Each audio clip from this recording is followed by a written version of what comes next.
liberalized economy, everybody wins. Liberalization is about the people of Grenada. Fair competition, fair prices, power to the people.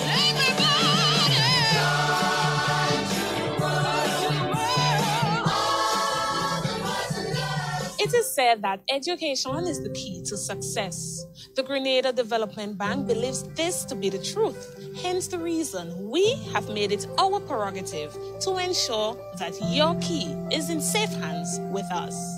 Here is how you can unlock your success with an education loan from the GDB.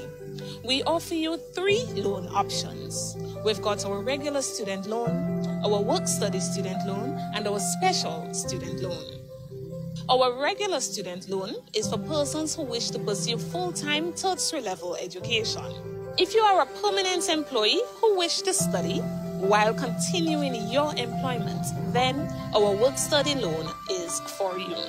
Our special student loan is in collaboration with the government of Grenada, geared towards vulnerable persons who would like to pursue higher level education. Remember, you must have proof of admission from a recognized institution here at home or abroad. All our loans are 100% financing with interest rates as low as 5%. Get your funding from GDB today for your tertiary level education, your technical training or vocational training, even professional development, with up to 12 years to repay. Your future success is today. Grab it now.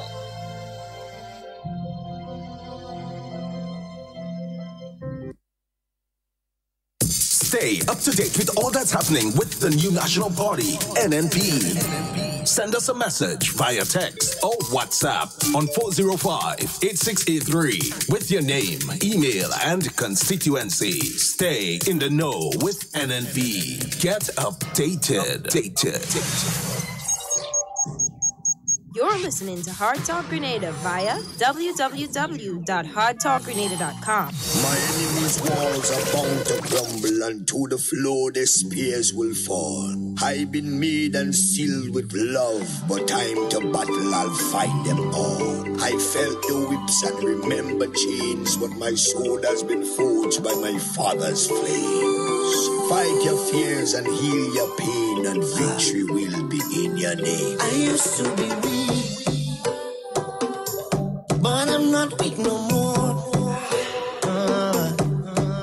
I found the strength of my ancestors deep down in my African core. I used to be frightened, I'm not afraid no more. The Father blessed me with the heart of a lion and a warrior soul. So no weapon that form against I shall not prevail. And no man that rise against I, that war they shall never win. 'Cause I will conquer, oh I will conquer, yes I will conquer. Let's conquer. Oh, I will conquer. Rise up and conquer. Conquer them. Tell them no retreat, no surrender. I shall fight till the end of days. I was born as a Makai warrior, and the Almighty God my blade. Fire burn all Satan carrier. Father loose all shackles and chain. This morning first thing as I wake up, King David turned Sam to the brain. Don't let your courage go down, keep it up. And if your heart rip up and stitch it up, don't let your faith them fall, pick it up. When my cup was empty, God fill it up. Don't take the devil contract, rip it up. And if your bad mind people to go meet it up, pass me the Congo drum and let me beat it up. God on my side, me no give it up. So no weapon that form against I shall not prevail. And no man that rise against I, that war they shall never win. 'Cause I will conquer, oh I will conquer, yes I will conquer, conquer them. Come on, let's conquer, oh I will conquer, rise up and conquer, conquer them. Thank you, Father. want to say thank you, Lord. You're everything, Father. Thank you. Father, you alone shall guide me. No man shall lead my path. In the wind I hear your quiet whispers, and you heal my broken heart. Even some of my friends turn enemies, and they pray for right to feel. And remember, you gave us your only begotten son, but we gave him the wound of love. Send down your warriors with the hello. Be carried on to the end of days. No matter how the devil try trick me, unto you my soul I will give. Father, I know this time is coming. I can see the high tide raise. Without you there is no other. Could there be that will in my soul? No weapon that form against us shall not prevail. And no man that rise against us, that war they shall never win. Because I will conquer. Oh, I will conquer. Yes, I will conquer. Conquer them. Come on, let's conquer. Oh, I will conquer. Rise up and conquer. Conquer them. I am a man. I am a champion. I am a warrior. So who are you to tell me that I... And good morning to you, Grenada, Carriacou, and Pity Martinique. Once again, it is time for Hard Talk. My name is Sheldon Scott. And I'm Devon Romain. Yeah, I've been out for a few days, but sometimes you have other things you must do, so you can't avoid it, huh? Yeah, you can't avoid it. Yeah, Devon, how has it been going, man? Well, not too bad, A bit tired.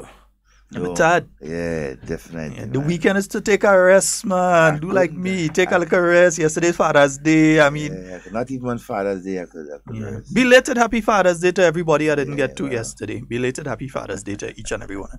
Hope you all had a wonderful Father's Day. Hey, good thing though, looking on social media, I don't find I see a set of the posts and them. Maybe the people on them on my timeline, they hear me so that they was afraid to do it. They didn't take the chance and put it so I could see. About happy Father's Day to me and as a mother and them kind of thing. One person I see do that and I kind of straighten them out too, eh? Yeah, give Father's the day, man. That's just a day for fathers. Leave it for fathers. I mean, you don't see Mother's Day or single fathers like me go and put up thing and say, well, happy Mother's Day to me. A hardback man like me and you go, yeah. Go be mother. You can't be a mother. Man like you, Devon, who get up in the morning, make breakfast for your child, organize him to go to school and all kind of thing, check up on the others to make sure everything going okay. Work hard and take care of them. We ain't saying the mothers do have a part playing too, but it have fathers that just go above and beyond. Really? You don't see nobody coming and say, well, happy Mother's Day to me as a man. No, we have time for that. Trying to be a lot. I'm a father. Yeah. A dad, But hey, with the bright spot for me yesterday, I had most of my grandchildren and so with me yesterday. That's a wonderful thing back. Yeah, imagine how you was feeling there. Oh, yeah. Somebody calling already, Devon. Somebody couldn't wait for talk to start. Let me see you there. Good morning and welcome. Morning, Mr. Devon. How are you? Not too bad. Good day. And how was your Father's Day? Well, not bad, I was blessed, with some good people around me. So, yeah. Well, I just called to tell you, Mr. Sheldon, happy belated Father's Day. Thank you so very much. Well, you shouldn't say belated because every day is Father's Day for us, eh? Yeah, I mean... Yeah. I know it. Yeah, every day is Father's Day. We play the role, man. And so thank you anyways. And you're welcome. All right, thank you. Bye-bye. All right, and some folks say they get SUV. Yeah, they get SUV for Father's Day. Well, I mean, congratulations to you, bro. Yeah, no. Socks, underpants, and vest. Yes. Congratulations to you, my brother. Well, the man say you got SUV, sir. I for myself got catch, man say you got SUV. I say, wow. But real like you, boy. Yeah, but my socks, underpants, and vest. You know what a good thing for me yesterday? Yesterday, being Father's Day, I had a chance to spend it with Brenda, which was her birthday yesterday. Happy belated birthday, Brenda. That was a good thing. Yeah, man. So it was a double celebration yesterday. Yeah. And the grandchildren around, the children. And hey, that's fun. Yeah, I had to sing, yeah, my God is good. Everything, a double. Oh. Siobhan, bless her old man with a nice call. Mm-hmm. Little Kerry, wherever you there, bro.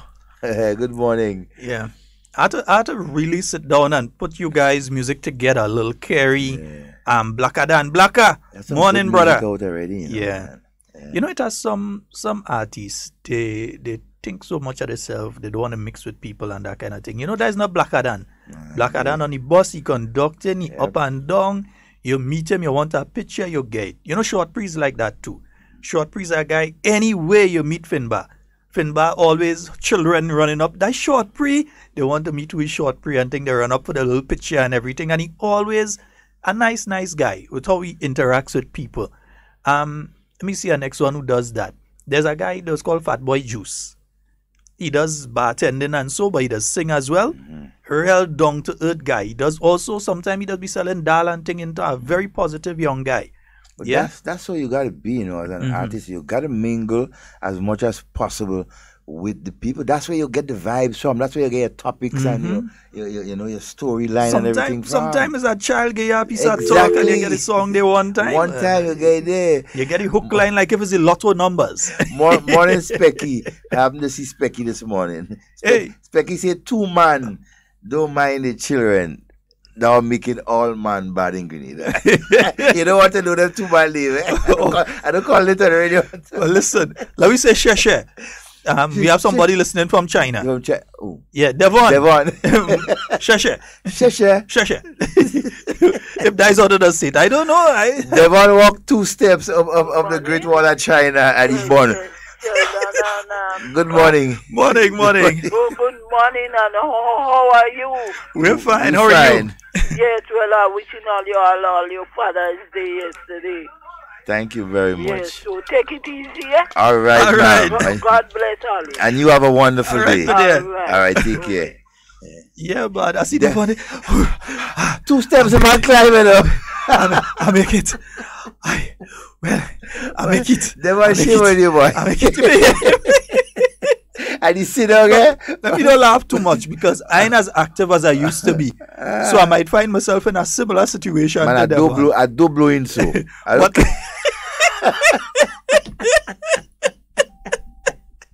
What?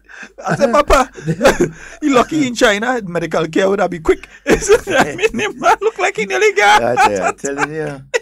And you ever a woman overlooking, when he blowing, so the woman looking at him to see if the man have problems, you know. Like he fighting to breathe. Bro, take it easy, yeah? He do a video. He do a video before he went up. He do a video before he start the climb. When he do the video, it look like a last will and testimony.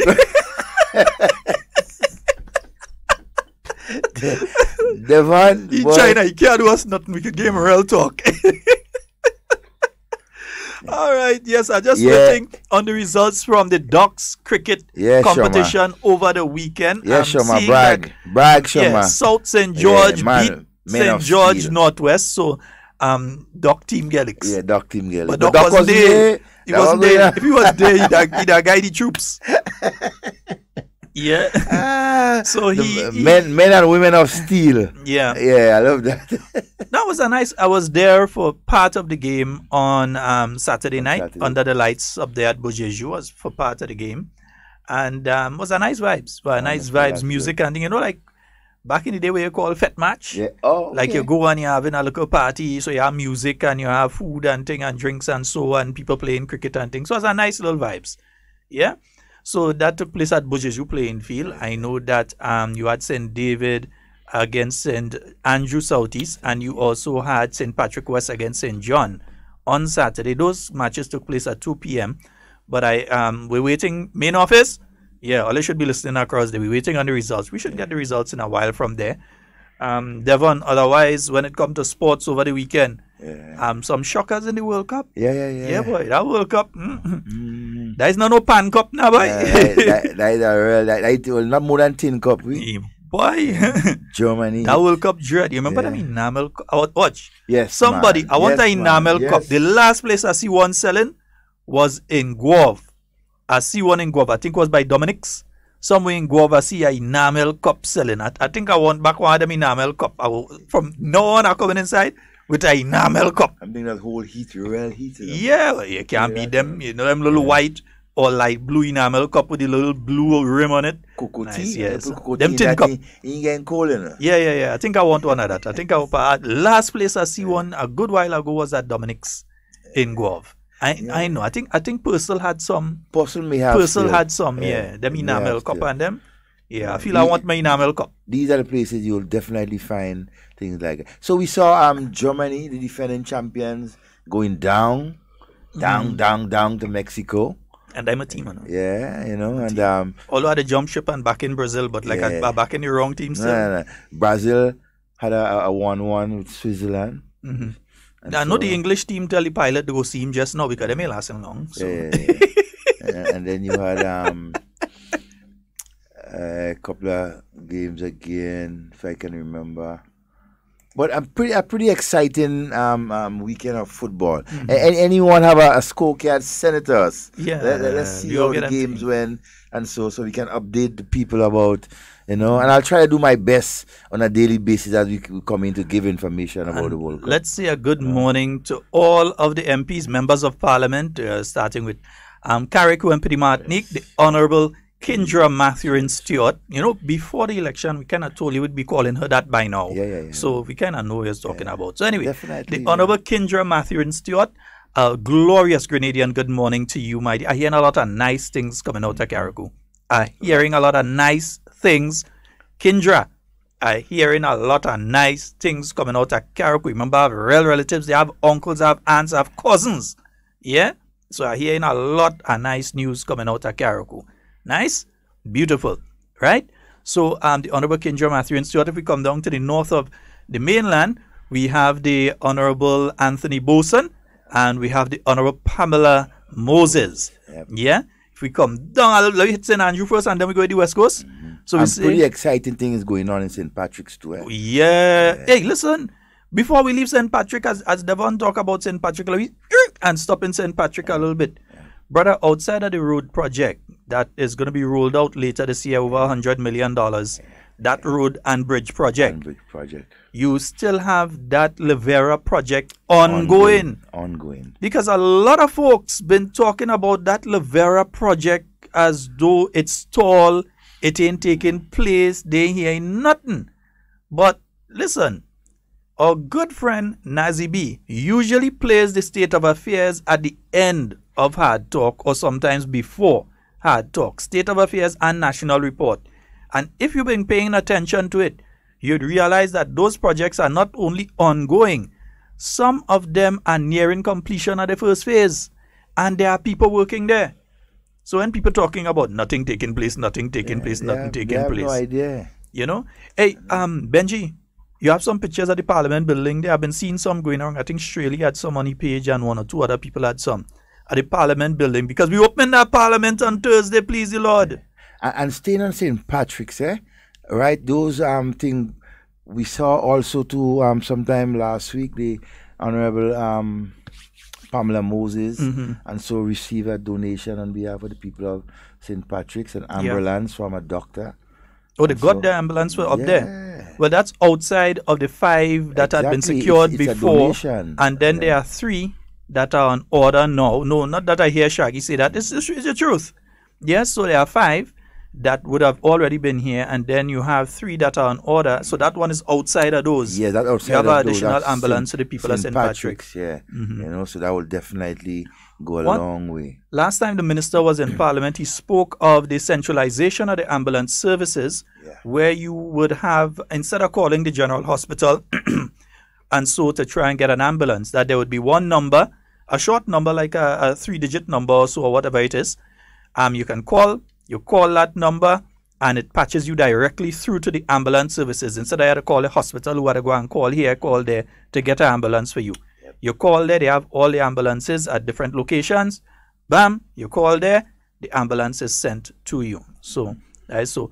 And outside of that, there was the Youth Vibes meeting up there in St. Patrick last week as well. The Honourable Anthony Boson, the Honourable Pamela Moses, together with the Minister, Honourable Kate Skeeter-Lewis.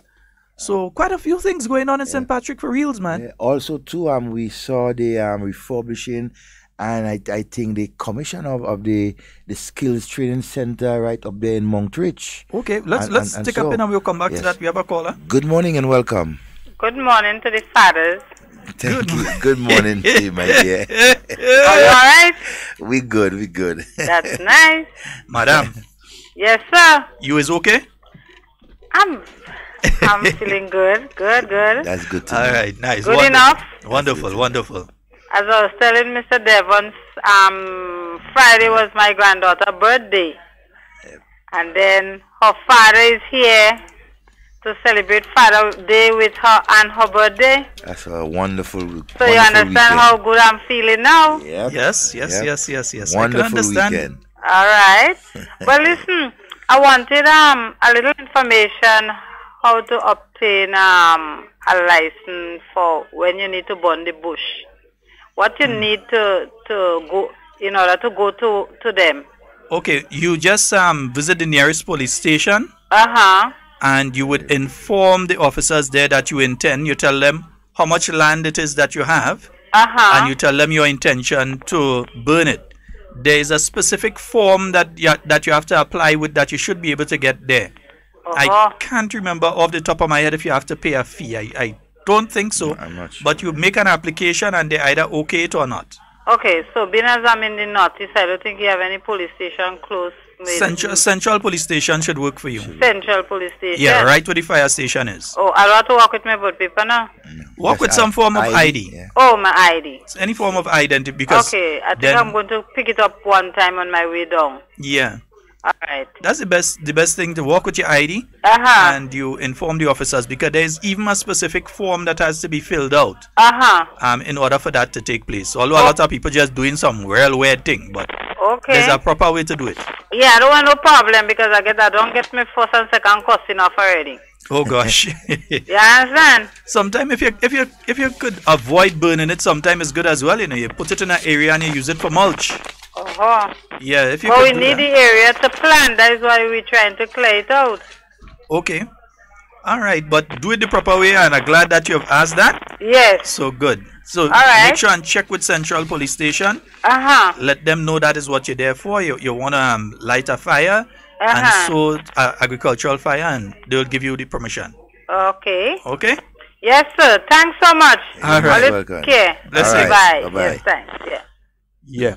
We were in the Skills Training Center in St. Patrick. I didn't forget you. Yeah, so, and that Skills Training Center, very, very important. I don't know if some people really understand the importance of that Skills Training Center. What it is going to provide is it's going to provide the opportunity for many young men and young ladies. Let me say it again. Many young men and young ladies, and even those not so young, in the St. John, St. Mark, St. Patrick, and St. Andrew area to receive proper skills training in woodwork and so is one of the areas. Carpentry, yeah, is one of the main areas that's going to be done there. They have other areas outside of the woodwork field and so. Well, it's more basically dealing with woodwork, the making of furnitures, repairing of furnitures and so. But what is interesting though is that they want to use it. I think that's one of the whole idea for the providing of furnitures for the schools around the island, and so they will definitely be making these furnitures and so repairing them where we need be, so the schools will always and things. So that's a very good. But anytime you talk about that, it hurts me to remember something. I remember back in 2007 making a visit to the St. Patrick area, and in specific at a skills training center that had been set up at the fur playing field there, at the building there. And we had some sewing machines and so there. A program under the Ministry of Youth where we were teaching people to sew and so on. There's also another center in Telescope, and there was one in Mamacan where people were, and these ladies were so happy. I remember visiting the Mamacan facility, and these ladies were so happy that they didn't have to go and spend a set of money now to buy school uniforms. They could actually sew the school uniform for themselves and also sew for neighbors. So they could have made their own clothes, made clothes for their children, make a uniform for their children and so on. in came the NDC government, and that was the end of that. You know, we never even find the sewing machines. The same people who went in Parliament and talk about two thief equipment and run away, the same Patrick Simmons and them, when you ask them where the sewing machines for that program disappeared to, up to now, you can't find the sewing machines, you know. Up to this day in 2018, 10 years later, you can't find the sewing machines. We cannot find the sewing machines up to this day. It would have been good to have those sort of things there because, yes, you have the joinery and so on for the people in St. Patrick's, man. Yeah? It's a hell of a thing. For somebody in St. Patrick, I don't know if some of us realize what people in St. Patrick and some of the parishes outside of St. George have to go through. For them to come and do some training down here cost them a lot, you know. You had to wake up after 4. You had to try and get to the first bus that leaving to come down to St. George. And if that place is not directly in the town of St. George where you're doing that training, even if it's in Tantine, it's between your walkover or you have to take a bus to go over. So it's another $250 you have to go and spend. And if it's in Grandance or something, same thing. You have to spend a $250 and go down to do it. Or some other outside the capital itself, you have to spend that additional money. When they should have been having these things in their own area. So right now, I'm really hoping that one day soon we can get back to that one. And just as Dali is doing it, and she has some trainees with her right now, that we can have some other centers around. Yep. Graduation time is coming up. It should have been a situation now. But Terry behave himself. I don't know who sell the machines. All I can say is that we ain't find the machine. I would not say anybody thief them. All I would say is that we have not found the machines. Right now the ladies and so in Mamacan, in Telescope, and in St. Patrick, up at the fur pasture, should have had those machines and them to be able to continue with that. In fact, the program should have never been stopped. It's one of the programs that should have never been stopped. Some people with this myopic political view where they could only see things through a little tunnel and they can't see the consequences of what they do. That program should have never been stopped. It should have never been scrapped. It was just totally political malice on behalf of Patrick Simmons and other members. Total political malice. Programs like that affects and it touches right to the heart, right, of the communities, you know, because when you have women, right, or a person, not only women, who continue to learn the art and the skill of sewing and so, right, it eliminates a lot of expense for the average man in the areas, the communities. Yeah. You understand? And it empowers the woman. Exactly. So a woman who might be there and she's just at home and every minute now she needs something, she had to tell the husband, I need this, I need that, I need that. Or she had to tell the boyfriend or the children father, she need this, she need that, she need the other.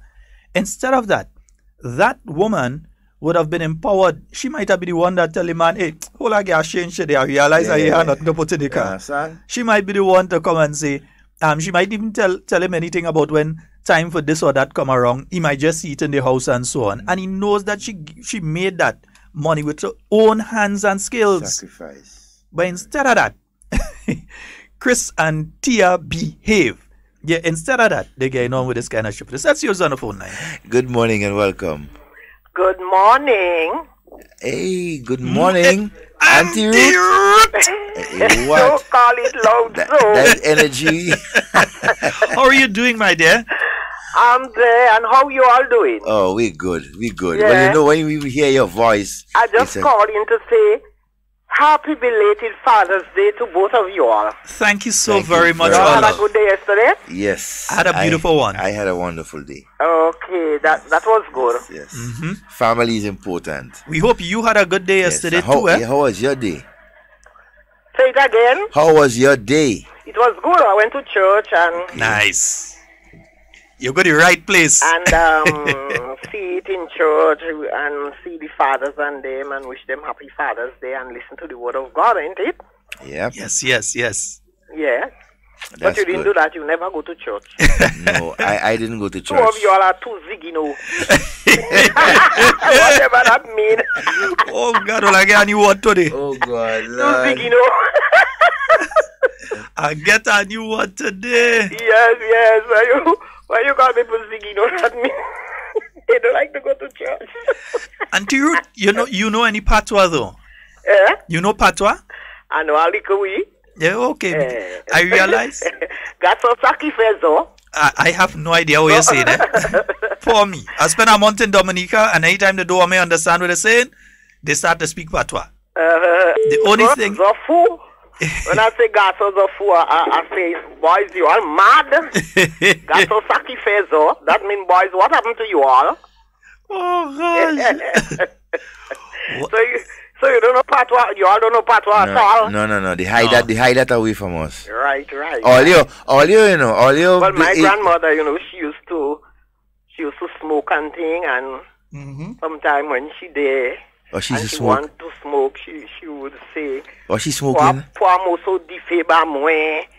And you, that means bring a piece of fire for her to light the pipe. Bring the pipe for her. More female. That means she want to smoke. Auntie Ruth, Oi. What she used to smoke? What she used to smoke in the pipe? Tobacco, not ganja. Oh, yeah. In those days, we did not ganja.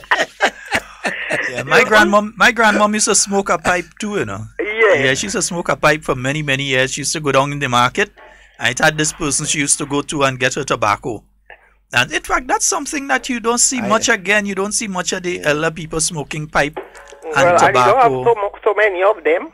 Yeah. I don't worry at all, I know them old people and them used to pack the pipe with the thing and then put the tobacco over it. Well, what are you to pack the pipe with?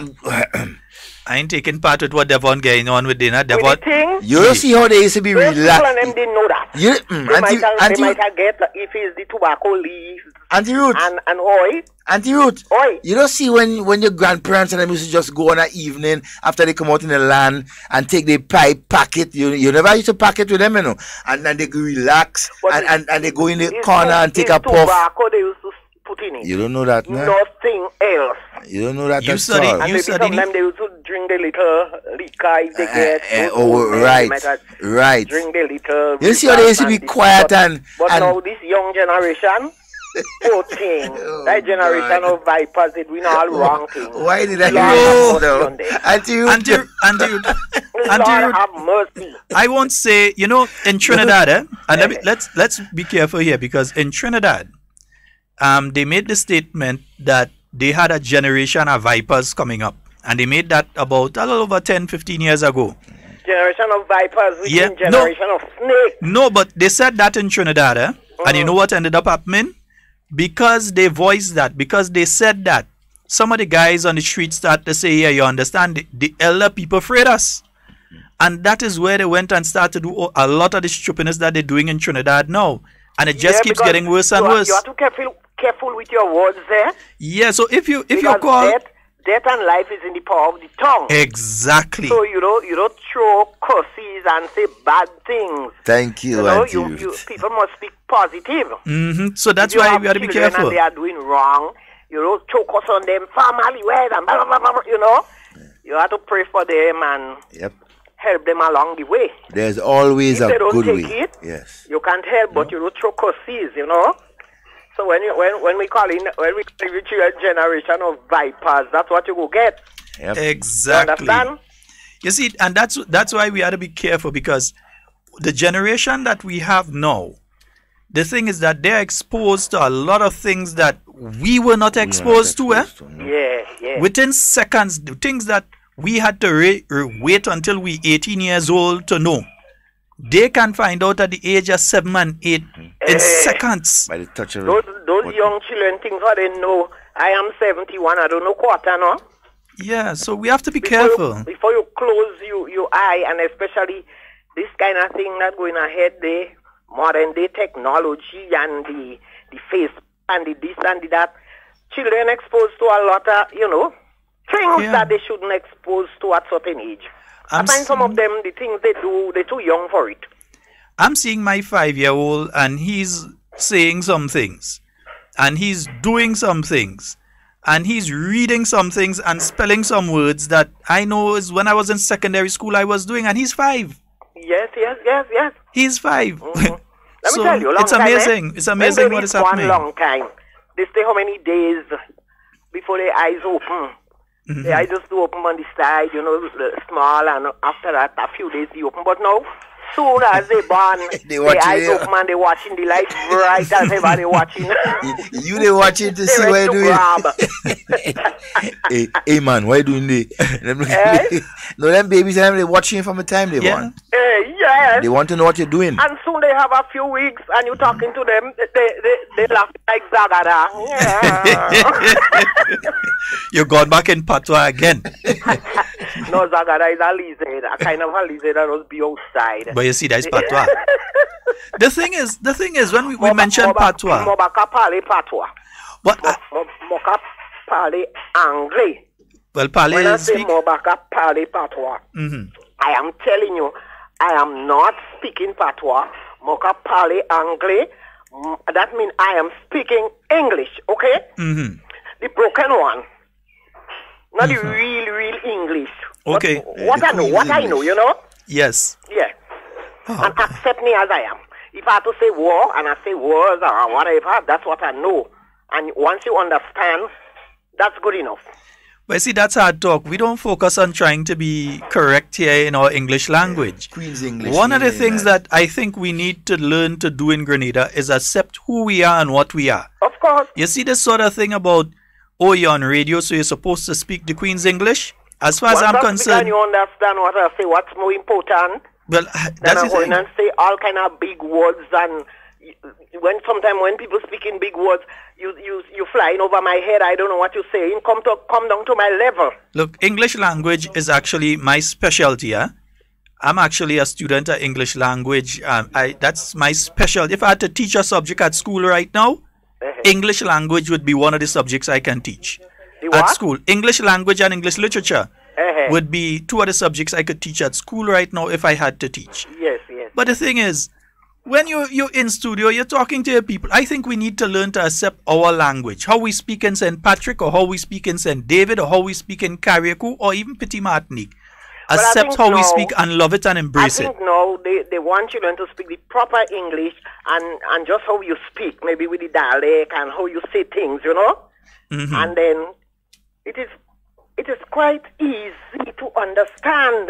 And sometimes you come, well, you're supposed to be speaking proper English, Yeah. And according to where you work, according to who you have to talk to daily, you should be able to speak proper English. But according to who you're speaking to or who you're speaking with or whatever, you have to come down to the level. Yes. And so? Yeah. Otherwise, for instance, making me stupid because you're saying things and I don't know what you're saying. If I go into a regional forum, and I have to speak at a regional forum to people from different countries and so on, I would speak what we call standard.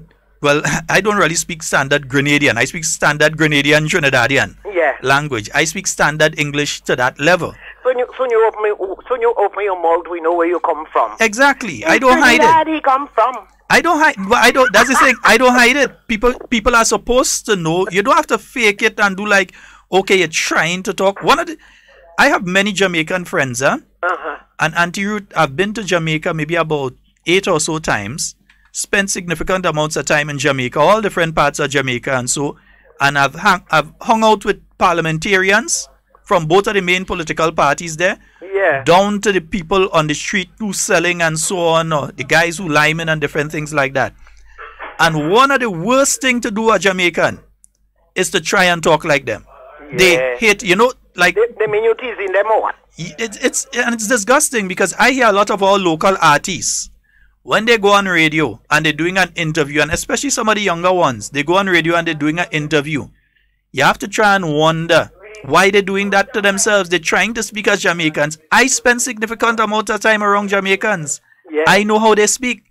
So, and when you hear people trying it and failing, it sounds disgusting. Speak as a Grenadian. Yes. Let people be able to pick out that, look, use a Grenadian. When I used to go in Trinidad, when I open my mouth, they know it's Trinidad, in Grenada I'm from. Yeah. Some of them used to, if they don't really understand, they're asking, where you from? I say Grenada. And if you listen carefully, even when you go to Trinidad, you listen carefully, you could tell who from mainland and who from Carriacou. Yes, you could tell if somebody from St. Patrick or if they're from the West Coast. If you listen carefully, when you hear, if you really understand and you know Grenadians, just listening to them, you could tell which part of Grenada they're from. Yeah. Because, we in the countryside, like St. Andrews and so forth, we speak different to St. George's people, Yeah. So... And the thing is, a lot of times we used to joke at people. For instance, somebody comes from St. Patrick, used to say they can't pronounce sheep. They used to say ship. So you say they can't say sheep. People... They can say what? Sheep. That's what... No, I'm telling you what people used to say. That people from St. Patrick area, St. Patrick and St. David and so, that they didn't used to pronounce the word as sheep. They used to say ship. Spell which one you're talking about? Sheep, as in sheep. You know the animal. S-H-E-E-P. Yeah. Oh, but that they used to say it as ship. Pronounce it as S-H-I-P. Yeah. Okay. So you used to hear people saying that, but I don't think that's something to laugh at. No. I think that's a unique way of speaking that we need to embrace because we understand what you're saying. When you say it, we know exactly what you're talking about. Of course. And we are speaking amongst ourselves. Conversation. According to you and somebody in a conversation, and the person talk about sheep, that is the animal. You must know the sheep, whether they say it in the proper way or not. And according to what you are saying, if they're talking about the sheep on the sea, you must know is the sheep on the sea they're talking about, because we the know sentence which they are bringing out, you must know. Yeah. So they just want to show off. And another thing, like there's a particular part of our state where they don't pronounce H in the words when they're speaking. Yeah. I ain't go call we. But there's a particular place that when they're speaking, they don't pronounce the letter H, especially the elder people. The younger ones do, but the elder people don't pronounce the letter H in words. Yeah. So that's just what makes us unique. So that if we in the middle of Brooklyn and we open our mouth, somebody could say, "That man is one of we." Yeah. You don't have the flag, you don't have nothing. That is our flag. Yeah. By the time you open your mouth, somebody must say, "That man is one of us." Just your mouth and what is coming out from it. Yeah, you could be in Russia, in the middle of Moscow, and you're calling a taxi, and you shout the taxi, and how you shout to them and say, "That's a Grenadian." Yeah. Because that's a Grenadian. In Trinidad, you all when you all speak, if we might say call, but you C-A-double-L, but when you all say, just as this, the word have to spell C-U-L-L, because you say call and we say call. Yeah. So we say in the A and like you say in the U. Trinidadians like call, to sing. And we say in call. You see, Trinidadians like to sing. I feel it's because they're so close to Venezuela. They like to sing when they're speaking. So we don't mind the different way you really come out and say the thing, And then we have to understand as well that there is in Trinidad, it's a heavy Spanish influence to their accent and their language. They were a Spanish colony for a long period of time. In Grenada, it was a French colony for a long period of time before it became an English colony. Yeah. So there is the French way of speaking in the Grenadian dialect. That's why we still mention things as in the patois as kajam and so on. We say these things, your butcher drop. We say all those kind of things. And you try cocoa beef. Devon wants to know what is cocoa beef. Cocoa beef? Cocoa beef? That song is a type of mango or something. I don't know. I don't know. Somebody out there might know. They might tell us. Yeah. It's a word that, we parents is. Somebody else might know. Yeah. But because I know a little patois, not everything you will know. So when you don't know, you don't. Exactly. You don't try to say that thing, and you don't say the right thing. So if I don't know, I don't know. Thank you but very much. I know beef. If you're talking about a beef in patois, you're talking about cow. Okay. They call cow beef in patois. Okay. So when they say mango beef, is cow mango? Well, mango beef, yeah. Well, yes. Say that cow mango. Okay. Those big mango and the big mango. Right, all right. Well, cocoa beef, I don't know if it's... I don't know. Cocoa? I don't know. Cocoa? Somebody might know. I don't know. I have a feeling it's not something for radio. But anyhow. Yeah. Cocoa beef? Yeah. I don't know. I don't really know. I think you forget that, yeah, let me leave that one alone. I have a feeling. I understand. So if I say I don't know, I'm not saying any wrong thing because I don't know. Definitely. Yeah, but I have a feeling I know. Say it's not good for radio for me because I don't know. No, I think I understand. So I feel we're going to leave it alone. Yeah. But it's always important for us to be ourselves, because I listen to our artists and I'm disappointed a lot of times. The first interview that they get on radio, you start hearing them. And I have to point out some people. You see, Talpri, no matter Talpri, the artist we have called Talpri, he's in the Wilt Cambridge. He's an individual that, yes, he started off as a person that sing Jamaican reggae and that kind of thing.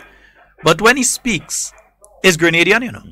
It's total Grenadian. When you listen to him, it's total Grenadian. He has his own way of putting it across, but he isn't imitating no Jamaican. That's Talpri. He might take one or two of the slangs and throw it in, but it's total Grenadian. When you listen to Inspector, you know that this is a man from St. Patrick. Yeah. Can't he change. ain't hiding it. Some people used to say he talking dry. What I mean he talking dry? The man talking as somebody from St. Patrick, and he embraces who he is. Specky, dry talk. I can't understand them. But anyway, You're not a wonder. you know for a fact. You know for a fact. Krong City they from. Anti-root of Missy Murt, you know he's anti-root, yeah? Well, you know St. David he they from. No, what I say St. Patrick he they from. St. Patrick. And St. Andrews are they from? Yes, indeed. I was over here to leave, but I'm from St. Andrews. A place called Carrie, St. Andrews. Yeah. Nice place, nice place. A funny spelling, Carriere. Carrie. You understand? Yes, indeed. All right, Auntie Ruth, you enjoy the rest of your day today, eh? Okay, we will chat. You take a nice relax today. That is good. And you hear them laugh, and I'm hearing them laugh coming up from all down in the belly, so I know you're feeling good. And they are trying. They're right, nice yeah. in the power of the tongue, so I can always confess, you know. Yeah. But sometimes you have to tell it go. Let me speak positive. Yes, of course. Okay? All right, my love. Take care, you have a good day. Have a wonderful day. Bye-bye. All right, bye-bye. Auntie Ruth! Don't call it too loud. Okay. Kangaroo, I get a call from, you know. Kangaroo used to do it so. But yeah, folks, we have to embrace who we are. And I'm glad that there is an attempt by the Ministry of Culture to bring Patois back. So they are doing some classes right now with some secondary school students and others. And they're trying to bring back Patois. Because I'll tell you another thing. Patois in Grenada is not Patois in St. Lucia. No, different. Even And it's Dominica. not Patois in Dominica. Because there are certain words that I may know from Patois here. And in the other islands, they're asking, what are you talking? We're talking about. But when you put it into a sentence, they pick up the general trend. Yeah.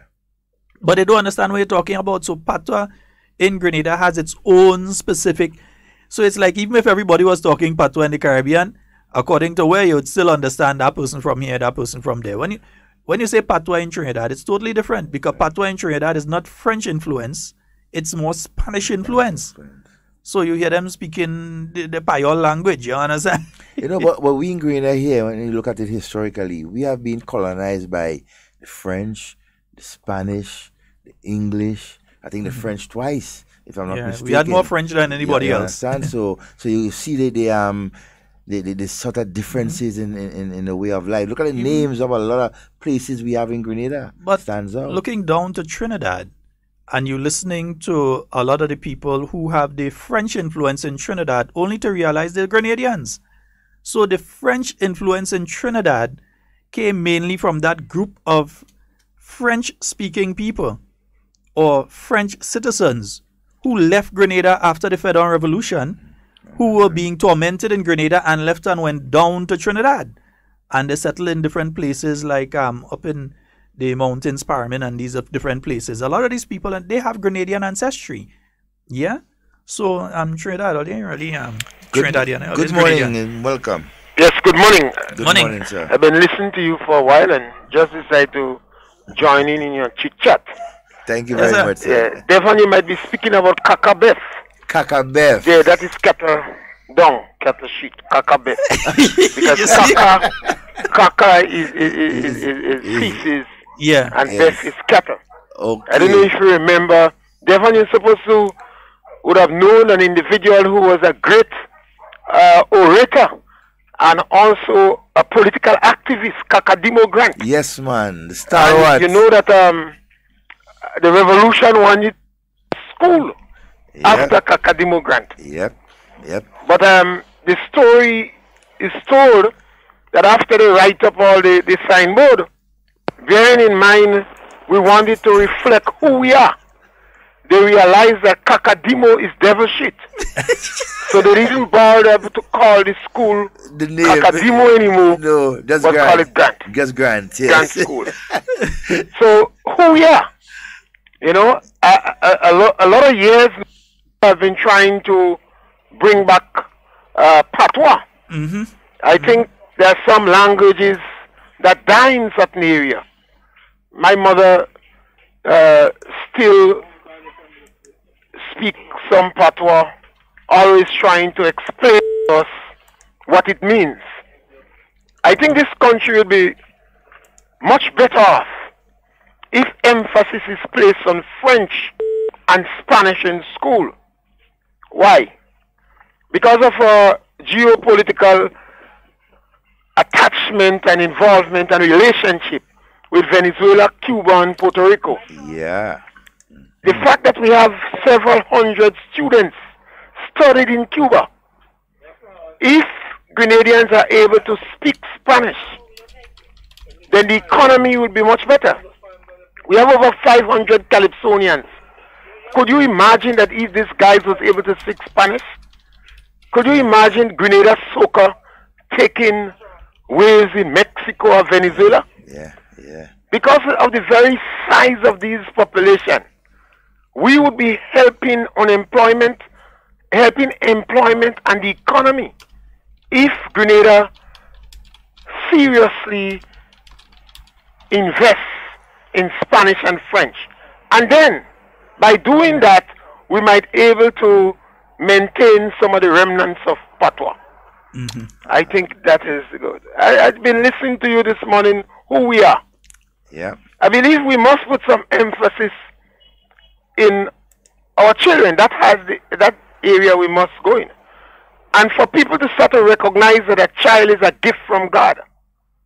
The circumstances under which you have the child may be undesirable, may be unsatisfactory, may be economically inconvenient, but the child itself is a gift from God. Mm-hmm.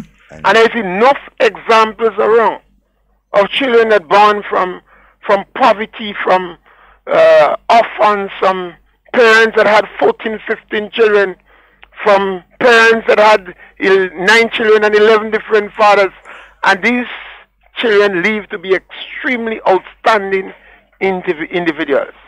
Yeah. So I think the country must push home the point that a child is a gift from God. So even when a young girl gets and under extreme difficult circumstances, that the society recognize that the child has done no wrong, committed no crime, and is a gift from God. But I like this subject matter, who we are. Yeah. And it is so influenced by all the other circumstances around us that I believe that we should parents should put quite a lot of emphasis in the children. And I'll be extremely short, but I'll tell you why. If we're going to solve some of the problems we have on the job market, and almost all the countries in the Caribbean are similar. Barbados is going through taking the medicine that we took, and other Caribbean islands will have to go through it. And Grenada set it a significant turning point in the whole history in the world. Because it's the first time a country went to the International Monetary Fund with a program like that. And it is a template for what would go on in Africa, the Caribbean, and Latin America. A new template, a whole new attitude. I feel we must embrace this moment in total. And we must make certain the infrastructure is there because we have a good relationship with the social partners.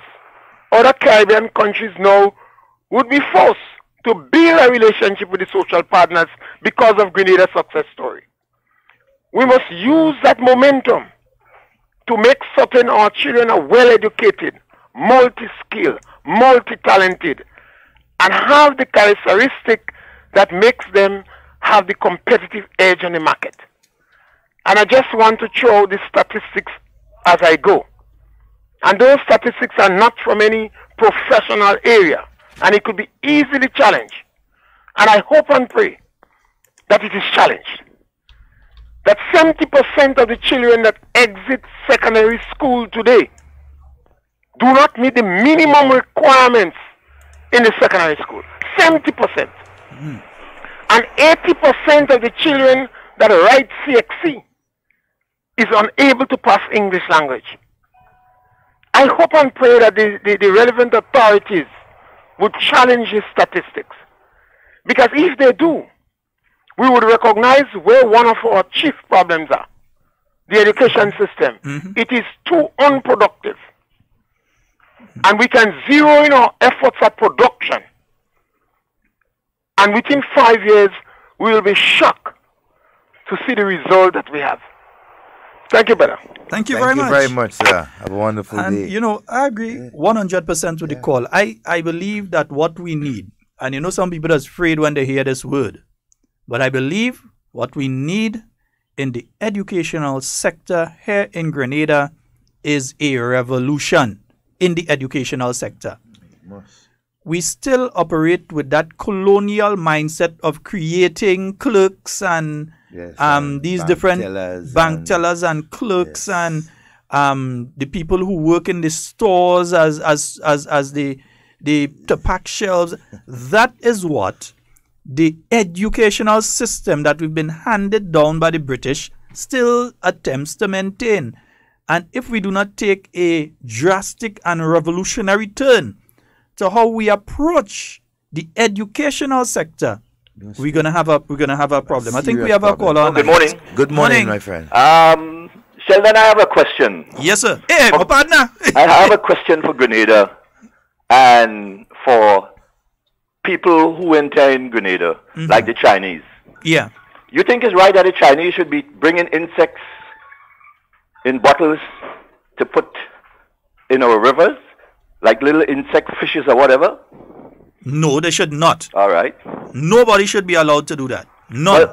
Well, the Chinese are always in the river here in River Road, in the nighttime especially, with little bottles, and they have spoons in their hands, and laying little insects or little fishes from the bottle into the water.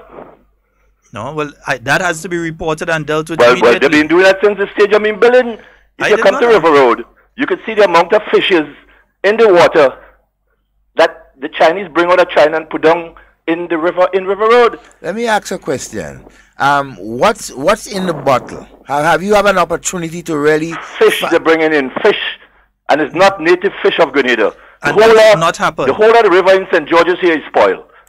Because the Chinese, when they're building the stadium, they bring fishes in the bottle and do the same thing, and the whole river is infestivated, and they're not eating the fish. When they come in the river, they look for the shrimp, the crayfish, and the crabs. And the fishes, man, they're multiplying by the millions. If you come, you can see it for yourself. That should not be happening. And you are from the River Road area, right, so you know what was always there and what is there now. I grew up there, and I see them in the river too every night. Okay, because I've passed by and I've seen different people in the river fishing at night with little flashlight and things. No, it's not we people like the Chinese that in there putting things in the river to multiply the fish or whatever they're doing. Well, and customs should not allow them to bring in things in the bottle. Exactly. To put in our river to damage our native fishes and crayfish in the river. I find they should not be doing that because we cannot go to China and do that. Nope. Look, we had one friend just went to Germany to eat some bread in a Burger King, and they arrested him and put him out. But we are allowing the Chinese to come in here and bring in all kind of insects and drop it in our land, our river, our waters. I think that's awful, man. We need to look into that as a serious thing. I'm going to take what you have said extremely serious, not just seriously, extremely seriously, and man, I will be raising this. I don't think our government is looking into that as serious as it thinks. I will be raising. I'm telling you, that is, they don't look. Come into the river. Because see, I wouldn't send our natural works people to come into the river and look and see. Okay. How it's damaging our native fish and crayfish. in the river. These people in our river fishing every night and fishing with lantern and throwing things out in the river to multiply the fish. Look at the amount of fish there. Nobody here don't eat that fish. We don't know what fish is that. When you squeeze the fish mouth, you're seeing other fish coming out of the fish mouth. So to tell you how fast that is multiplying, that is awful, man. I don't think we should be encouraging that. No, we can't encourage something. That's what they're doing. No. You know, that's what they're doing. What I'm promising you is that today self, I will be raising the issue with the relevant people. We encourage it so many times already from since the stadium bill. We've been encouraging that, and I don't think right now we could probably stop it because we are infested already. We are infested. All right. You know, they're bringing all kind of plants inside here, all kind of native insects and thing, and let it go in Grenada. And we have probably the government is not looking into it as they should. Okay. I don't think that is appropriate for anyone to do. We can't go in Germany and buy Burger King, which is just bread and whatever, they sell it junk. We can't go in no other country and bring things in here. I bring some rum from Grenada going into Miami and I get stopped and take it from me and throw it away. Grenadian rum. Are they drinking it right? And still our government hasn't do nothing to that. Yeah. People losing all the duty-free thing that they buy on the airport when they travel to a native country and they have to stop by, let's say you have to stop in Trinidad or you have to stop in Jamaica, you're losing all your Grenadian goodies. And we should have our government look into things like that and do something about it, because Grenada can go on if we can export our goods from here and go out with it. But they could bring things from out there and bring it into Grenada. I find that is inappropriate. As I said, my brother, I definitely not only will look into it, but action has to be taken. So the team would have to come down there and make the Chinese in there all the time. They're always inside the river. I mean, I don't know how the government is seeing that, but I mean, I think that is something really awful, man. Okay. All right. Thank you so very much, sir. Right. All right. Have a good day, man. Thank you. Nice. Yeah, that is definitely something, because I'll say this, I'll say this. We are very thankful to the Chinese people and the Chinese government for all the opportunities they've given to Grenadians. I mean, right now, there are loads of Grenadians in China, those that are there on the long-term scholarships, those that are there on the short-term training courses and so on. They have assisted Grenada with many infrastructural projects and are continuing to assist Grenada with the housing projects and different projects around the island. But at the same token, there has to be mutual respect between both countries. And mutual respect means that if what the caller has said is happening, it has to be cut out immediately. Because you can end up with an invasive species. In other words, you end up with something here that we never had before that's going to just destroy what we have.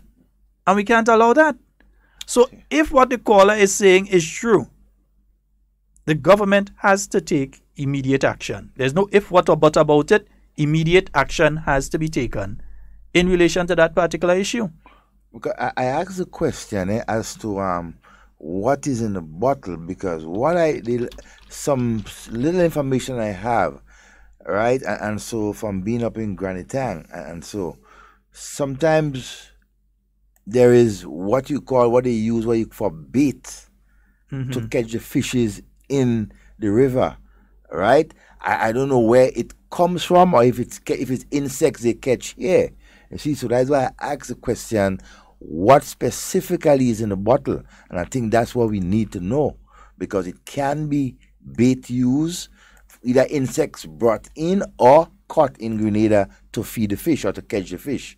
So it's a concern that yes, rightly raised so, because I do see the Chinese in the river over there, St. John's River and other parts and so fishing and so, but I'm not paying much attention. But hey, it's a cause for concern. Let us see what we can dig up and what we can find. Yeah, definitely. If that is the case, it cannot be allowed. There must be mutual respect between both countries. We wouldn't take insects or animals from here and attempt to release them, go to China with them and release them. And if individuals are leaving China and attempting to do that here, look, we ended up with a situation quite recently. And this is not talking about China now. We ended up with a situation quite recently where you had individuals that had contacted people in Trinidad to bring Africanized bees into Grenada. Now, Africanized bees are one of the most dangerous animals on the planet. They swarm you, they kill people. It's not that they just bite you and they go. These things actually kill people. They've been responsible for the deaths of quite a significant number of people in Trinidad and other places around the world. They also destroy your local bees. Once Africanized bees move in, especially in a small country like Grenada, they would kill every other type of bee on the island and become the only type of bee that's in the island. I remember in Trinidad that you had areas, when you hear Africanized bees come in, the Ministry of Agriculture had to send a special team of fellas with special uniform on and evacuate the village to get rid of those bees, because you have to go and smoke it with a special thing, and you have to get everybody and every animal you could get out of the village before you deal with it. And we had somebody that contacted Trinidad to bring those sort of bees into Grenada. Luckily, the people in Trinidad contacted the Grenadian authorities and told them, look what somebody's attempting to do, because they realized the danger. So they wouldn't just send it up, because the people were just planning to just send that up, buy it and bring it up to Grenada. You have those sort of situations, so we have to be extremely careful when we are doing certain things. We had a situation back in 2013 where anaconda was found in Livera. Remember that one? Anaconda. One of them, it's not a poisonous snake, but it is a vicious one. Vicious, especially when it's hungry. Yeah, it is vicious. It will attack human beings. You had situations in the Amazon where anacondas would follow a boat up the ravine, and some of these things could be as long as 30 feet long. This one, luckily, was found in a reasonable time, and it's somebody that smuggled it into Grenada and just find it's a good thing to bring an anaconda into Grenada. Well, just know somebody go on to bring a pit viper, somebody go on to bring what do they call it, this dangerous one in Trinidad, a coral snake or something, and say it's pretty, and want to bring one in and then introduce it into our country. We have to be extremely careful. Yeah, and in the same token, as we as Grenadians should not be bringing in animals and plants from other countries. And there's a declaration that you sign when you're coming through the airport. There's a declaration that you sign when you're coming through the airport. Yeah? So if that has happened, if it indeed has happened, I know I see people shining light. Sometimes you're passing, you see people shining light. And yes, years now, I'm in the river there and doing things. And if it's that has been taking place, that these foreign species have been introduced into the area, it is something that must be dealt with now. And luckily, if it's that area, I think that could be fixed, because I don't think they would have traveled far upstream. I don't think they would have gotten that far upstream. Decal gas station would be the furthest they might be able to reach. So it's something that could probably be addressed, but it has to be addressed, definitely. Yeah. We need to get to the bottom of the whole, matter and what it is. Yeah, we definitely have to. Good morning and welcome. Morning, gentlemen. Good morning to you, Doc. Yes, see how best I can contribute. I always when I hear the word government mentioned, I always try to focus and see exactly where. I want to know. Because the gentleman implied that it's a situation that been occurring for a significant period of time. Mm-hmm. I, for one, would have liked to know what was done by the individual or individuals in terms of that particular issue. Because I think, the government system is constructed, you have various departments assigned to handle particular issues. So I would have liked to know whether the relevant department was contacted and what was the response from the department in question. And I think that will help me really to understand better where there might be, if indeed there are deficiencies or not. You understand?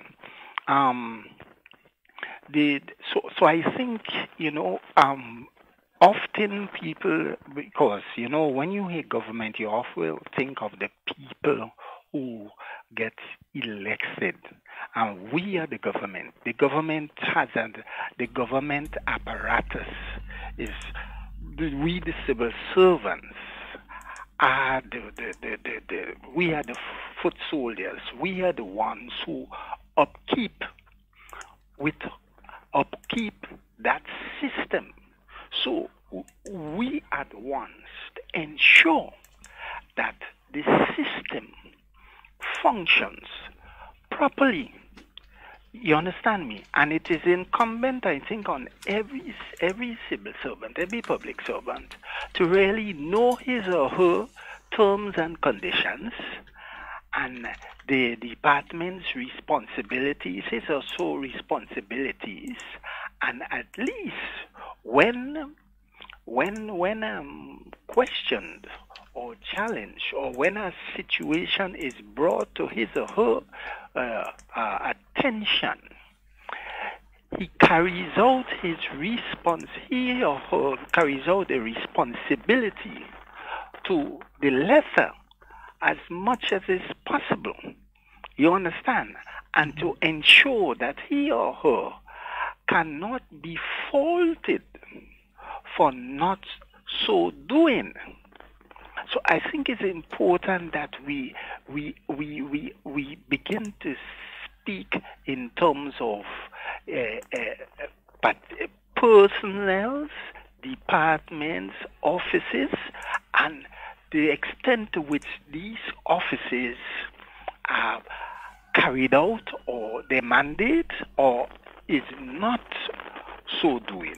You understand? Mm-hmm. Yeah. Ultimate responsibility, of course, falls with the administrators. You understand? However, I think we have to ensure, we have to encourage each one of our brothers and sisters to really do the work. I mean, I've heard Brother Sheldon mention about the bee situation, and even let's go back to the reptile situation. I do not recall hearing any prosecution being done, mm-hmm. or any penalties being exacted on the individual. I could be corrected on that, but I don't recall. No, and in my view, whoever did it should have faced some sort of penalty for that. That was endangering people's lives. Of course. That is the same as you take a gun and you just leave it on the beach with bullets in it when children playing, you know. I mean, it's something called precedence, you know. If you do, we could be faulted for what you do and what you didn't do. I mean, if there is a situation exists that is not in conformity with the law, and someone is known to have perpetrated such, and the system does not carry that person, the public does not see or hear that the individual has been processed in a fair way. I mean, you leave a loophole there for repetition and even a worse of the worst. No, I mean, I'm happy to hear that it was Trinidad who informed our guards. Mm-hmm. Our guards, because these guys, these individuals, these public servants, they carry out a very important work. Those who take care of our borders, the people responsible for entry and exit of our country, they have a tremendous responsibility on the shoulder. And the people expect that they operate with the utmost vigilance and due respect for the task to which the people give them. I mean, I was frightened of that story, very much frightened. But I mean, this individual, I mean, did they obtain permission from the relevant authority to so import, to go further and to transact a purchase arrangement? Well, my brother, this entire situation, what the caller has spoken about there, is indeed frightening. And while you've been talking, I got some information of another location with similar things taking place where certain persons have gone and introduced a species that is now destroying the local species.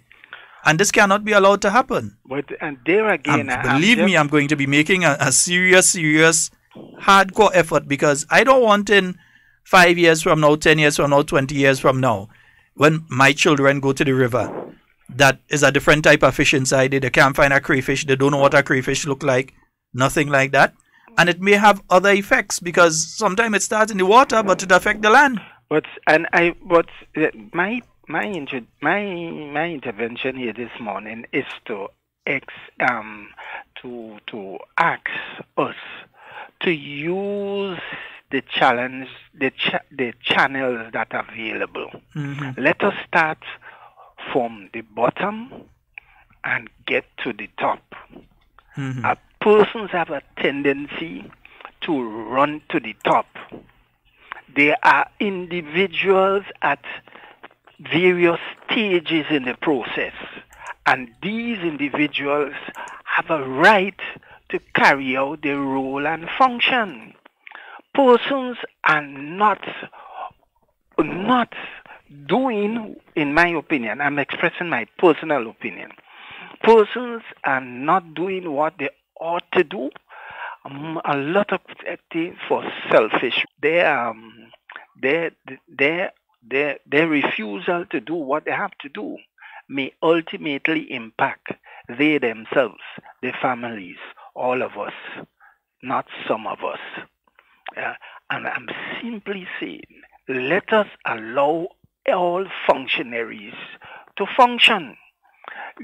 We have to let we start at the bottom. We go, that man did what he had to do. The next in line, did that person do what they have to do? And we deal with the obstruction or the deficiency or the inability, wherever it is, but let us do, because we have I think our people too have a tendency not to engage. They call the radio station, they'll talk about a situation, but this. And there are people, there are areas where you can go and raise your particular question. Raise your question. You understand? The code system is there. But persons will not go to the thing because of some perception or the other. That is not, come on, challenge the system, the mechanisms are there, the offices are there. Engage, bring the matter, take the matter to the people. Point taken, Doc. All right. Thank you very much. Thank you so very much. Yes. Yeah, but it is a serious one. Yeah, it is a serious one that has to be dealt with. Not if, what, or but about it. Has to be dealt with. We must deal with that situation. You see that one is a serious one. I already have a problem because I realized that in Granatang Lake, you realize the fish that inside there is not fish that endemic to Grenada. It's not fish that you find all over Grenada. It's not a type of fish that is native to Grenada. But you see a pile of it now in the lake. So there a lot of years. Man. And what has happened now to the type of fish that was always in the lake? You understand? So we have to be careful. We can't just find that we want this type of animal here and there and release it, which is why we might have to start looking at a program now to conserve the original Grenadian wildlife so that we can repopulate different areas. It's a larger discussion, That issue is a serious one. It's a pretty large discussion. But before it's a concern, serious especially concern for Granny Tang. Yeah, the Granny Tang leak in particular. Yes, indeed, and other freshwater leaks around. Oh, folks, just have the scores here from the Docks cricket competition. St. Andrew Southeast, they defeated St. David 161 to 160. St. John, they defeated St. Patrick West 164 to 148. And South St. George defeated St. George Northwest 74 to 68. All right? So some blows pass on the weekend. so right now in the next round, we got basically now the semi-finals. Yeah, so what we have now coming up this Saturday is St. George Northeast versus South St. George at the Tempe playing field from 2 p.m. St. Andrew Southeast versus St. Andrew Northwest at the Paraclete playing field from 2 p.m. And St. John versus Carriacou at the Lauriston Mini Stadium from 2 p.m. That's the first game Carriacou is playing, right? Because yeah. They got a bye. It's also the first game for St. Andrew Northwest and for St. Andrew Northeast. Right, so that's the first game for them. It's a kind of wrong system, you're playing, right? Yes, so the final game is really scheduled for the 7th of July. So it's a kind of knockout thing. You get knockout. One boop and you're out. Yeah. Get knockout. Look at the draw thing. We had a bat. All right, so that's what's taking place with that. Folks, remember, this Thursday will be the opening of the new Parliament building. In a while, when certain people tell me they're ready, we go link you some photos and let you talk, see it and that kind of thing. But back to the issue that was raised a while ago. It's very important, very, very important. You ready with it? Yeah, well, okay, yeah. Give the people a little view of what the Parliament building looks like. You understand? What's nice thing? You understand? Give you again, bring it back. Don't stop the progress, man. Yeah, let us see. Hey, thanks for that one, man, Tokra. Yeah, pictures of Grenada for that one day. All right, yes, that is our Parliament building, folks. That's what it looks like, folks. Yeah, the Parliament of Grenada is the number one parliament in the Caribbean region right now, too. Yeah, that's the number one in the region. Yeah. Imagine I'm picturing, Sheldon, right, the landscape on the outside of this building. Mm-hmm. Beautiful lawn, palm trees, areas where persons can sit down and relax and so, and have, nice benches and so. Yeah. Man, I see a beautiful, especially outer landscape of that building. They say old does bring new. Yeah. So old does bring new. So these are just some views of the Parliament building. Yeah, some views of the Parliament building that will be opened officially this Thursday. 21st. This Thursday morning. You'll have the official opening. Some regional heads of government will be here in Grenada, Mr. Man. I find you ain't showing me the inside. Well, you're afraid to show us the inside, huh? Show us the inside now, man. I find you sticking, man. State of the art. Yes, state of the art. Yeah, that's what we're looking like there. Yeah, man, that's what we're looking like there. All right? Looking good. Yeah, see Matthew and Blossom, they're talking about all kind of things there about who eating what and what. All behave all yourself. Matthew and Blossom. Behave all yourself. Yes, so we expect some wonderful discussions and so in the years to come. It is going to be a historic event on Thursday when the new Parliament building is officially opened. Yeah, the new Parliament building is officially opened this Thursday.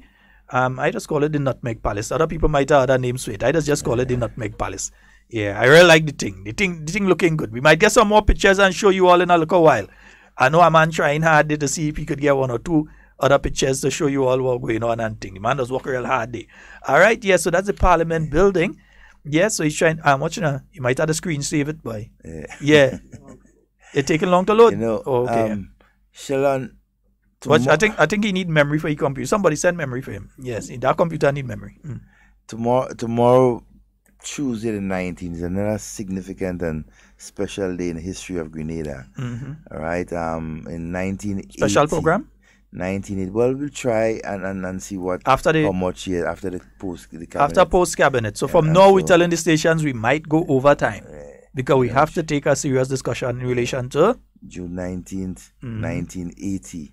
That was the day when a bomb exploded in the Queen's Park, the old Queen's Park, and 3 women lost their life. And you 38 years ago. Yeah, and you had a number of other persons got injured and so who lost a hand and the foot and everything like that, limbs, you know. And we've still seen the scar of it around. So would be a good time tomorrow, please, Lord, to sort of give an insight as to what went on that day 38 years ago. I'll try my best to give some tidbits. Yes, I was present on that day, fortunately for me, or unfortunate, whatever you want to term it. And hey, I'm just living to just tell what I had the privilege and so to see.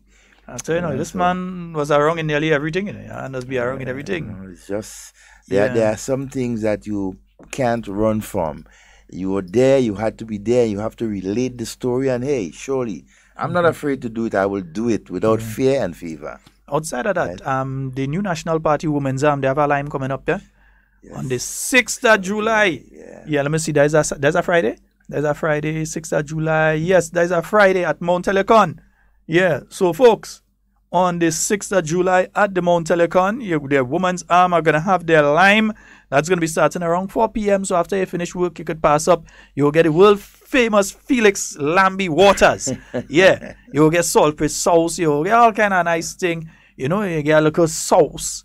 No, pig sauce. And then you get the saltfish sauce. And then you get the bakes and them kind of thing. And watch, I hope they're doing oil long and thing too. But you'll get all kind of food. And as well as on Carnival Saturday, there's the new National Party all-day fete. So at different points in time, you go have music playing, and so you never can tell. You might have some prizes given out and thing to all kind of nice thing.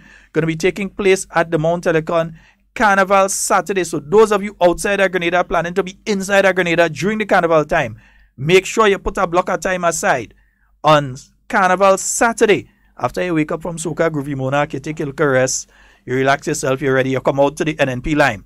All right, that's going to be taking place at the Mount Telecon. All right. Also known as Dashville. Yeah, we just call it Dashville too. Yeah, Dashville as well.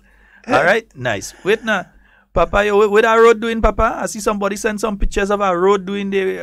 Oh, that's the road going up to the Parliament. Yeah. Nice. So you mean when I'm driving up there, I ain't going to have too much problem and thing. I see the sending truck up the little thing. You understand? Nice. That look nice. That look nice. Yeah. Do up the road, Papa, because I don't want to, damage the car. Yes. Good morning and welcome. Morning, sir. Good morning. Sir Devon. Yes, Sheldon, what's up? Hey, I'm good. Yeah, good morning. Not only South St. George, men of steel. Listen, come on, boss. Men and women of steel. You saw me up there. Listen, give us the schedule again. I didn't hear all. The schedule is St. George Northeast versus South St. George at the Tempe playing field.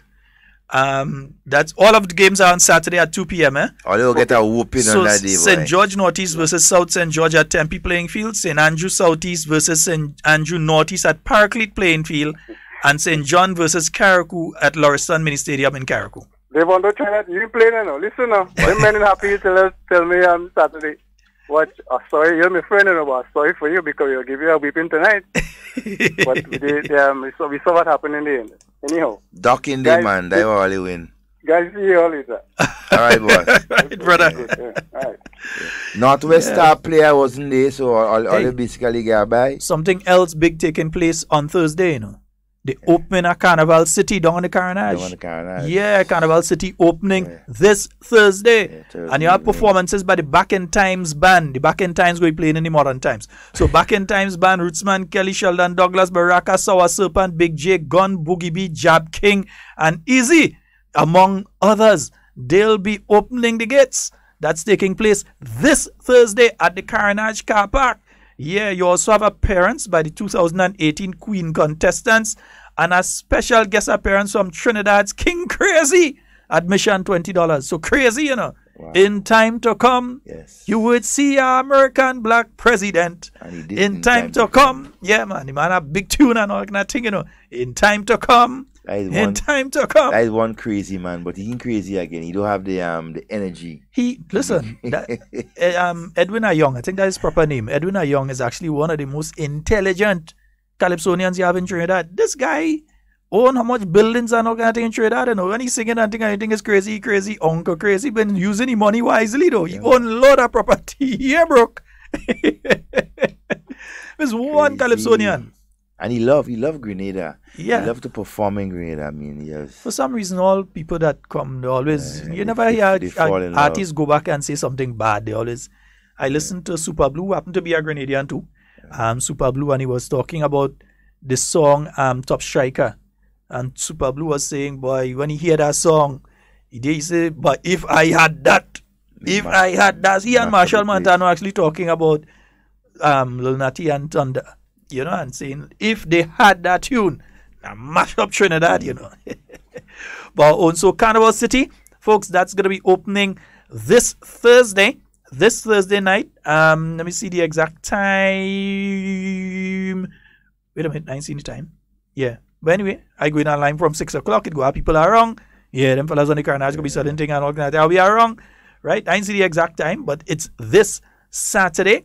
That's Friday. So we're saying Saturday, Friday, and I can't think Thursday. It's Thursday. So we open Parliament in the day and then we open Carnival City in the night. In the evening time. You understand? Yeah. So thing taking place, historic Thursday. Tomorrow is historic Tuesday. And then we have an historic Thursday. Yeah. So tomorrow we'll give you a throwback Tuesday to 38 years ago. 38 years ago. And then on Thursday, it's going to be another terrific Thursday where we're going to give you some wonderful, well, we might not have Hard Talk. We're going to broadcast live. Mr. Technical Man go decide what he doing, because I have a feeling he might put on his suit and go and take a little seat and enjoy himself too. Eddie man press his suit already, so I know what he's doing. So somebody is saying, well, let me leave that alone. Yeah. We afraid. Good morning to every one of you on the live. Special good morning wherever you are, in Toronto, in the United States, in Brooklyn, wherever. Depot, good morning to you, my friend. Yeah. Oh gosh, you know, during the election campaign, I did something pretty naughty. When I went around, I said one of the reasons you find that the NDC candidates were so vexed is when they watch the Parliament building and they realize they ain't going to sit down in there. That's what's frustrating them. But Papa, yo, taking part in that one. In time to come. I don't know how they go sit down inside it. Spectators, watch. Boss, make sure and send a little invite for them men and them. Yeah. Don't leave them out. Send a little invite. Yeah, one invite. Yeah. Sip and pass. Wow. Anyway, folks, it's now democracy. 37 minutes after the hour of 11 o'clock. 37 minutes after the hour of 11 o'clock on the Spice Isle of Grenada. You know, we didn't say a special good morning to the rest of the MPs in St. Andrew. Yeah. Honorable Delma Thomas, Honorable Kate Skeeter Lewis, Honorable Emlyn Pear, Honorable Yolan Bain Hosford. And as you're talking about Honorable Yolan Bain Hosford, I'm not having all the information, but I could let the public know still. On Sunday, come in, it's the Father's Day King competition, right? Annual Father's Day King competition held this Sunday. No, it's changed. Oh gosh, my computer just went out on me. This Sunday the 24th. My computer just went blank on me. Mr. Technical Man, my computer just gone. He just go black screen. I don't know what's going on with it today. Yeah. He just go black on me. Mine operating. Yeah, well I know what's going on there, but okay, let me pull phone. The data has changed of Dinch. Were you from up there? You gonna know what's going on? Yeah. So hey, come out and support the men of the Southwest constituency in St. Andrews as they vie to be the next king, right, of the constituency. And hey, you don't want to miss that. Talent, you understand, ability to perform and everything, like, the gentlemen, they are good, they are perfect.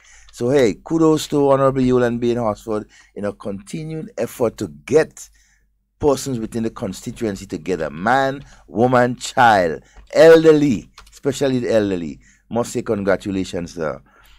Right. Yeah, man. I mean, you man doing thing, and I mean, they're having Queen show up there, they're having King show. But you know, out of all of that, it's about you now. Let me touch at you.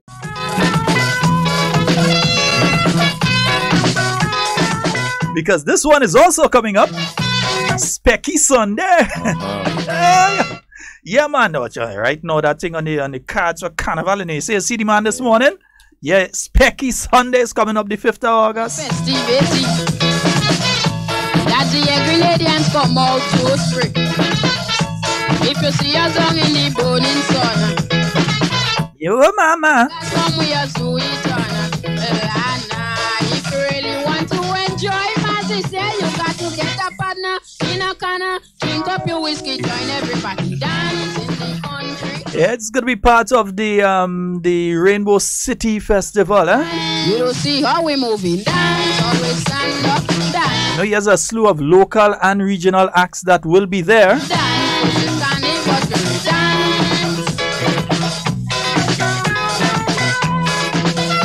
So remember, folks, that's the 5th of August, Pecky Sunday. Yeah, man.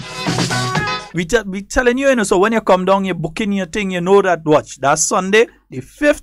We know that when you finish with all you're heading to Specky Sunday, right? In fact, watch, Eli Mus, yeah, we need you in studio. Check us. He say he coming. I talked to him this morning. Yeah, we had to talk about. He coming. We had to talk about several things. One, we had to talk about his history in the music. We had to talk about all the years that he spent in the art form, how he's seen the art form develop or not develop in his view, whatever. To give some advice to the younger artists and so on, even to the ones the same age as well.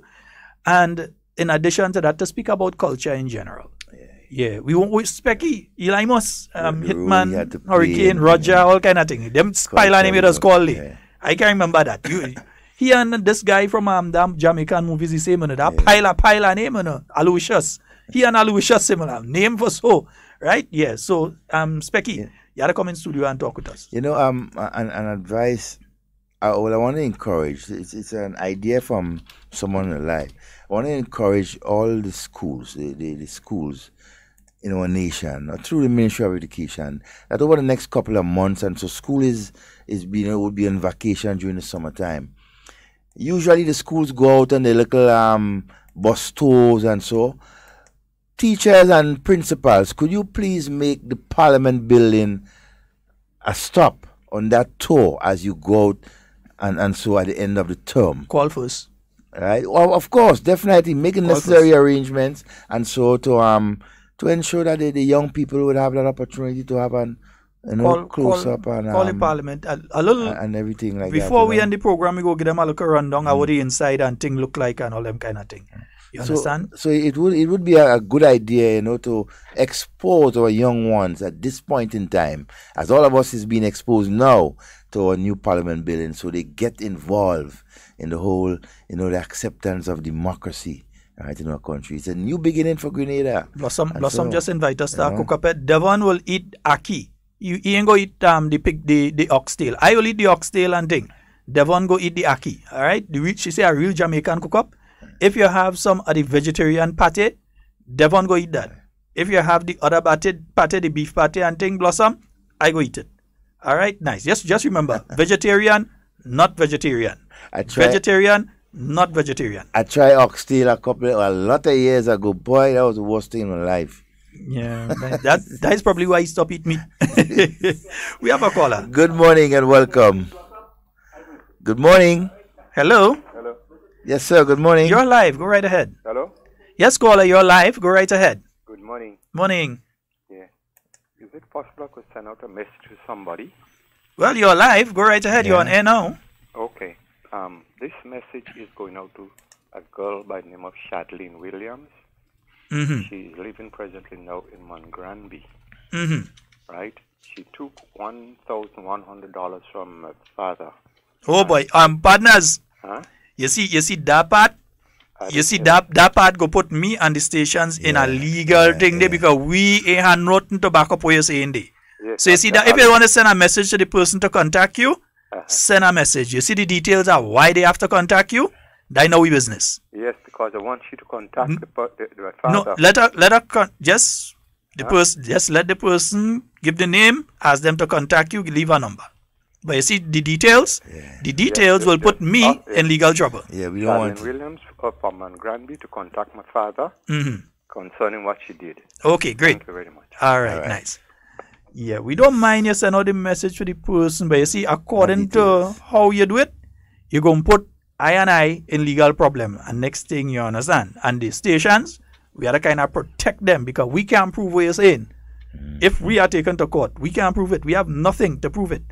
So we could end up in problems. So we officially distance ourselves and the stations from the statements that were just made.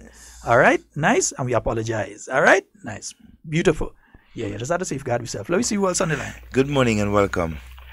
Good morning, gentlemen. Good morning, my friend. Yes, a pleasant morning to your listening audience. Now, Devon, yes, I don't like the kind of bad name you want to give oxtail. The point is that I can swear wherever you ate it before, it was not prepared properly. So in the future, if you're looking for proper oxtail, see Mr. McDonald. All right. Now, well, I wouldn't be interested in it. He wouldn't be looking. No, we go talk, Mr. McDonald. All right. We will talk. Now, first off, my next point is that I already have my favorite guy for the King show for the Southwest. His name is J.K. from Munich.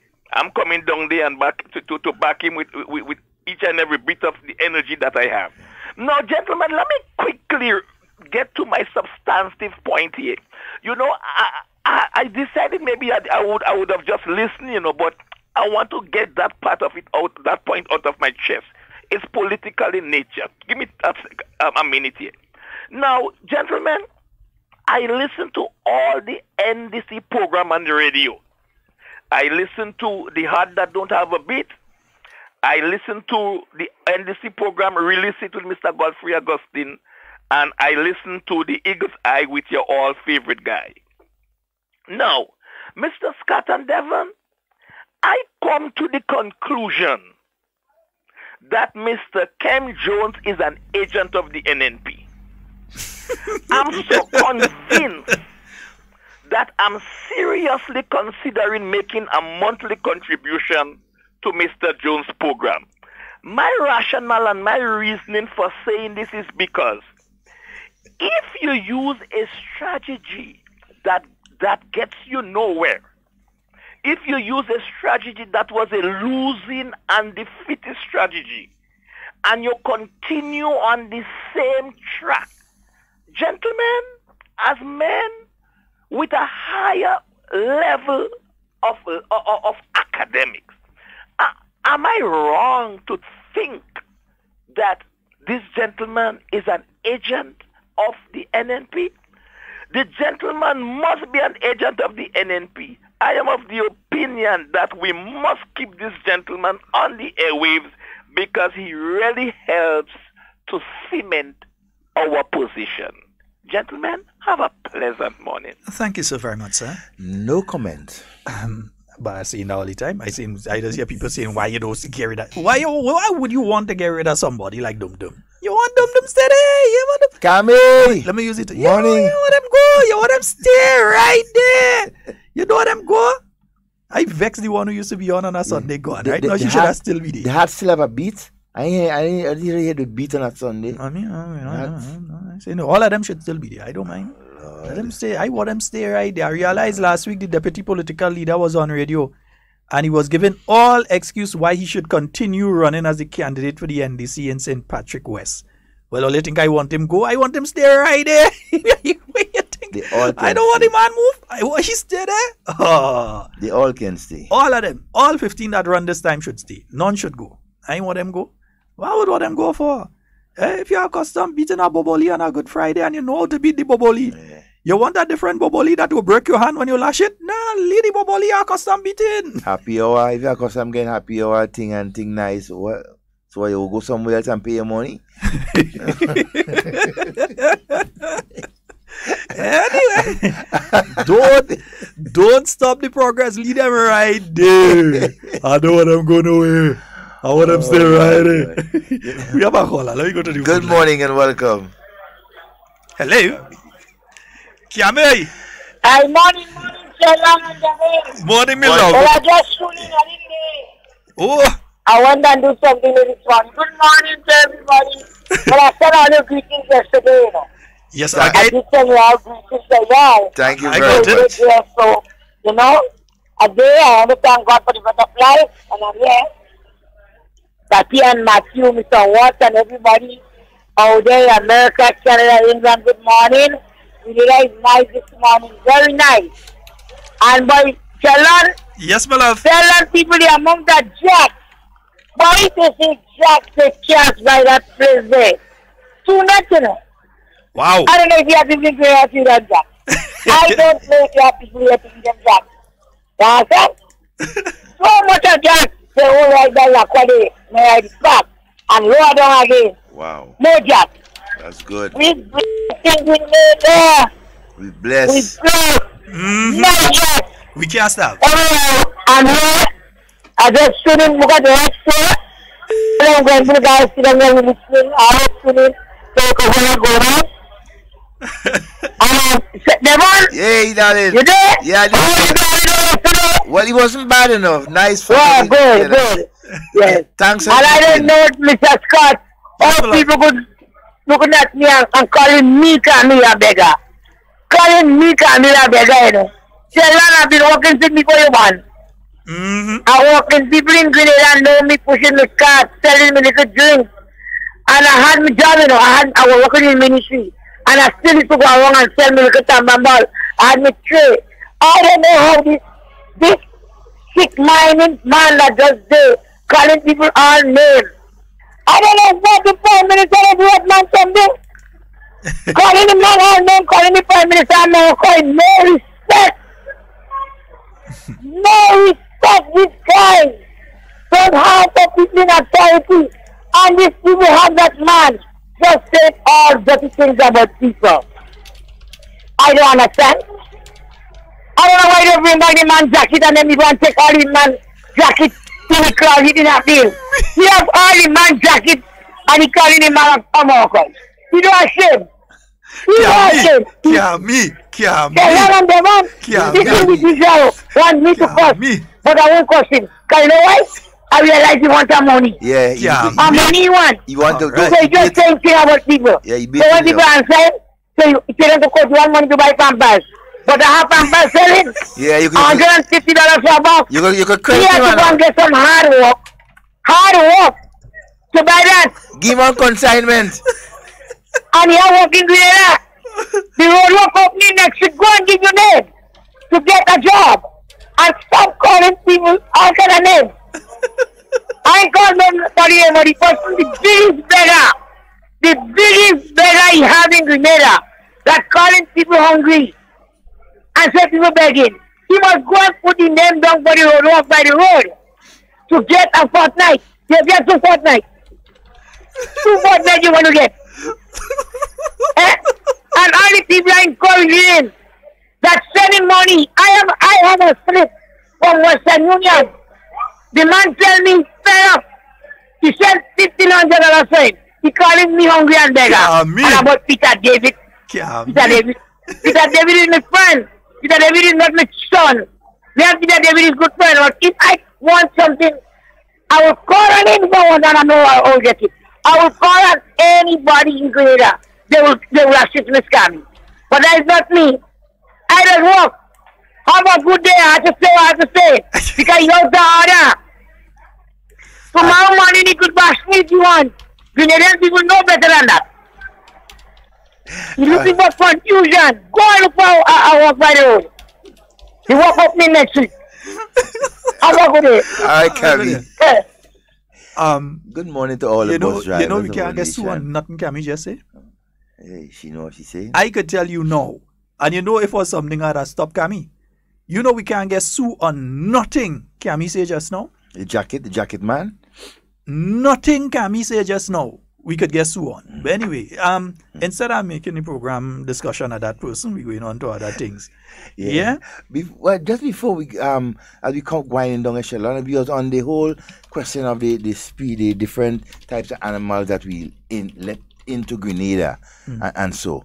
One thing that's always been a burden and a concern to me is the whole question of the dogs, the pit bulls and so that have been brought into Grenada and so on. I think it's sort of getting regulated, but it's still dangerous in my view.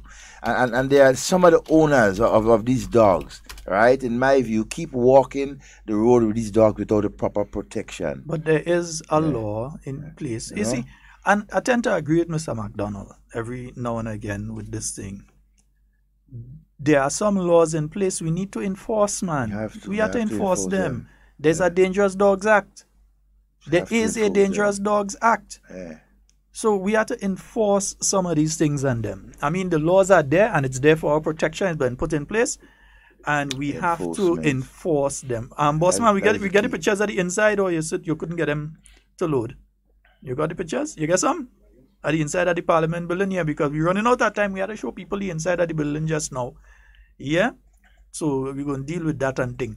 But, boss, you see, and this week is a kind of week, because, folks, tomorrow, remember, post-cabinet press briefing, we're not positive that there will be. Usually when government has a major activity during the week, that will be a major media activity.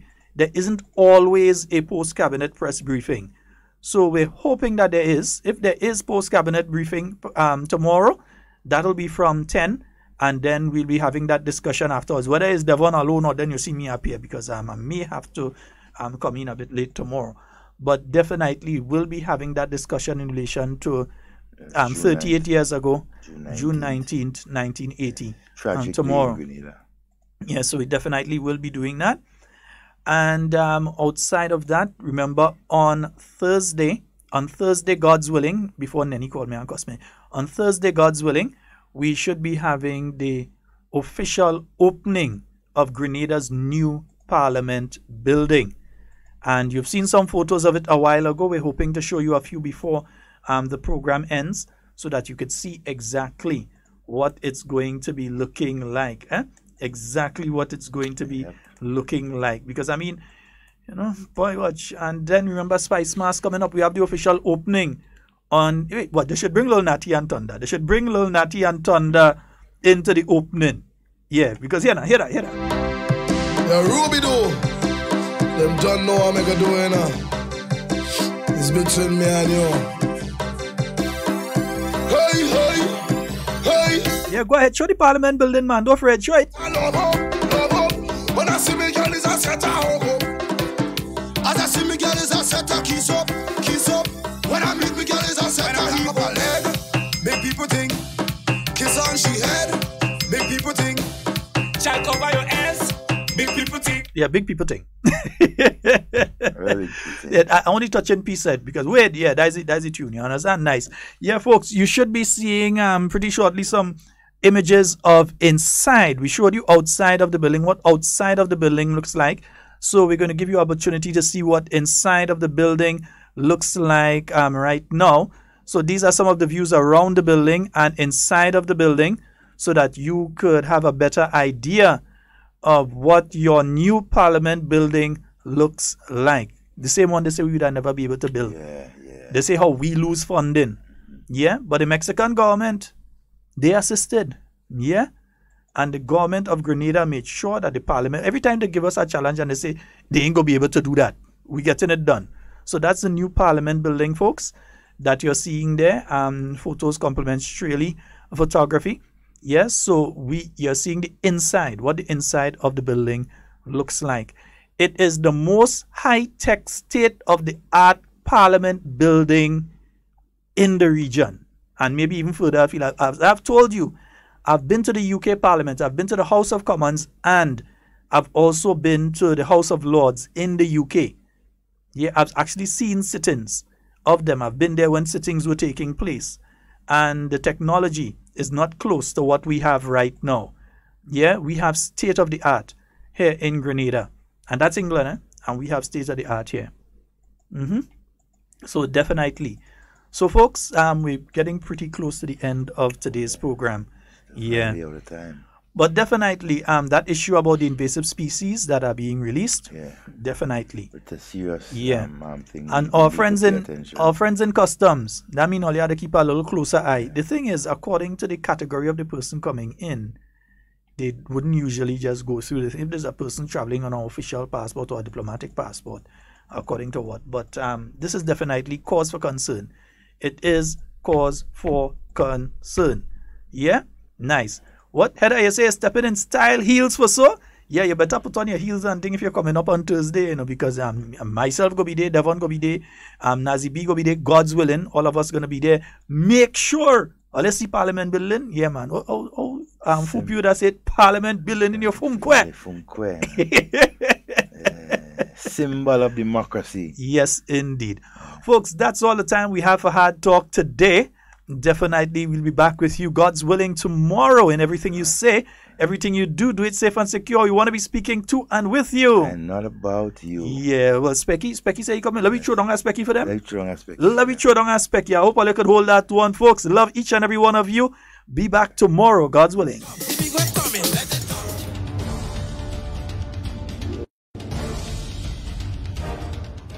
After returning the country on a sound economic footing, the new National Party government began releasing a number of developmental projects across the country, some of which were done by investors, both local and foreign, under the Citizenship by Investment program.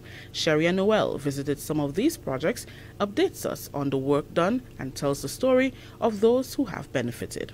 The Keith Mitchell administration stormed back to government in February 2013, promising to revive an economy left battered by the previous administration. Dr. Mitchell's new National Party promised to attract local and foreign investment as part of an overall plan to return stability to the economy and cut skyrocketing unemployment. The task was indeed challenging. Foreign investment projects that came to Grenada over the past 5 years include the Silver Sands Grenada, a $65 million U.S. investment luxury hotel and private villas. General Manager Christian Langlade confirms that confidence in the new National Party administration is the reason behind this significant investment. The main reason why we are here and our investors chose Grenada is the great support that was extended by the government.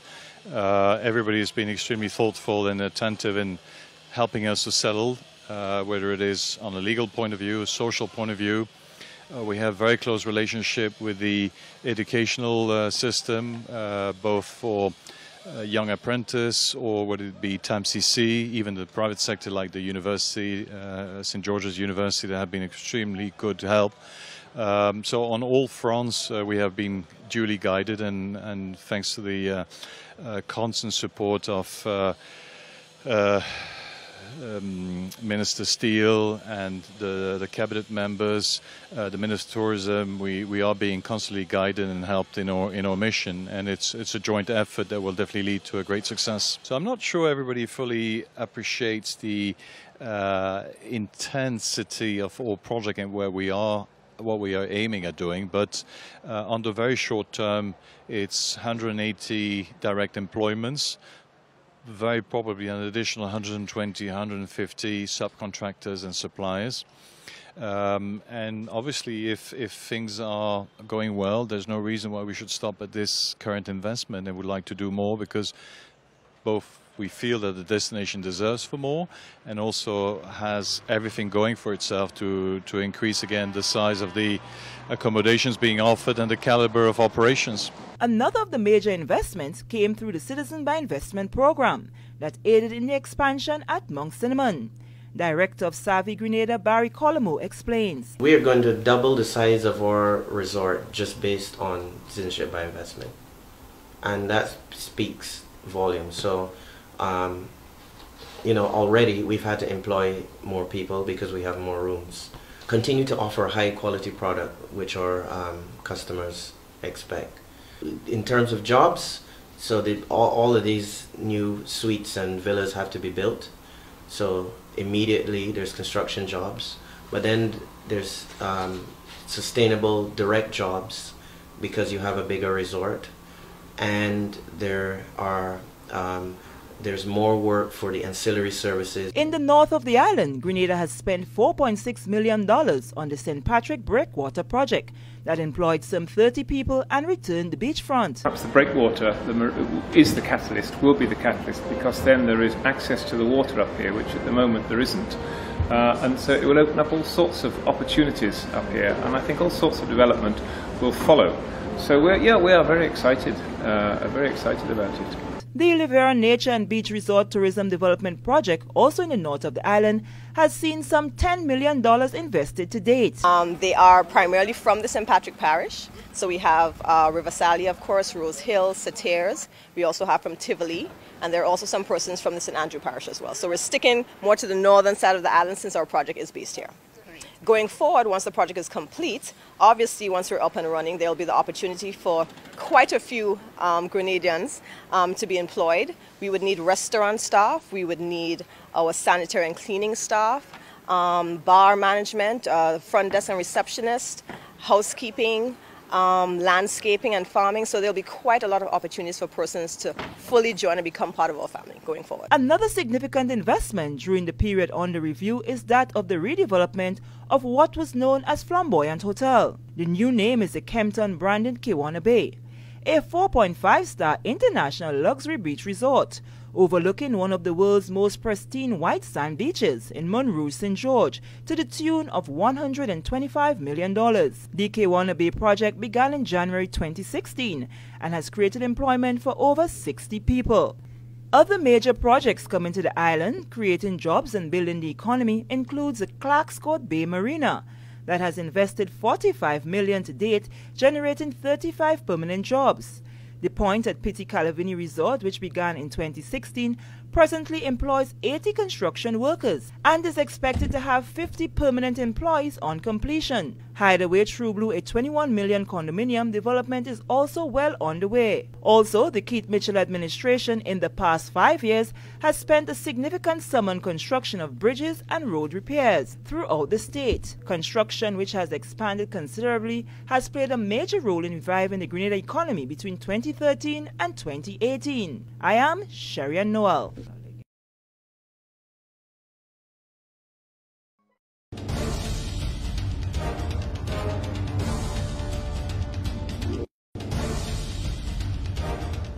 Five locations have been selected and work has begun on the construction of Phase 2 of the Chinese low-income housing project. Ministry officials took a recent tour of the various sites and reports are they are pleased with the progress of work. Delroy Louison has more.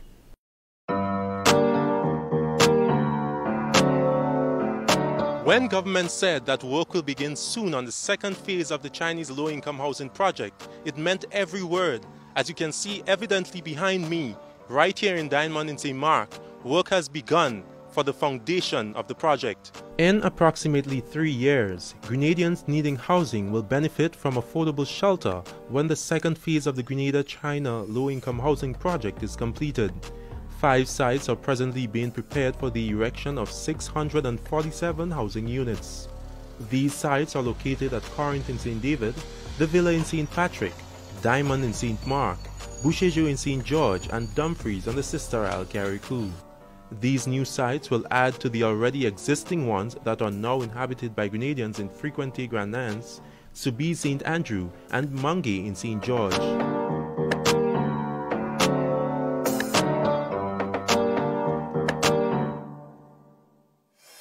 The Grenada-China low-income housing project is being constructed by the Beijing Construction Engineering Group, whose full team is expected on island later this year. In the meantime, accommodation is being prepared for the Chinese team. About 100 persons live here. 他们大概都什么时候到？我们要陆续的来，大概得到今年年底吧。They will not come in one time. Maybe some will come first and some will come later. And I think until the end of this year, all the people will arrive here. In December last year, representatives from both China and Grenada signed a memorandum of understanding for the second phase of the project. The construction of these houses is part of the Human Settlement Program of the Government of Grenada through the Ministry of Social Development, Housing and Community Empowerment, as the Keith Mitchell regime seeks to improve the housing conditions of low-income households on a sustainable basis. It is also part of the overall Grenada Housing Improvement Scheme, which is implemented by that ministry. Thousands of people, men, women and child, will benefit directly from this development.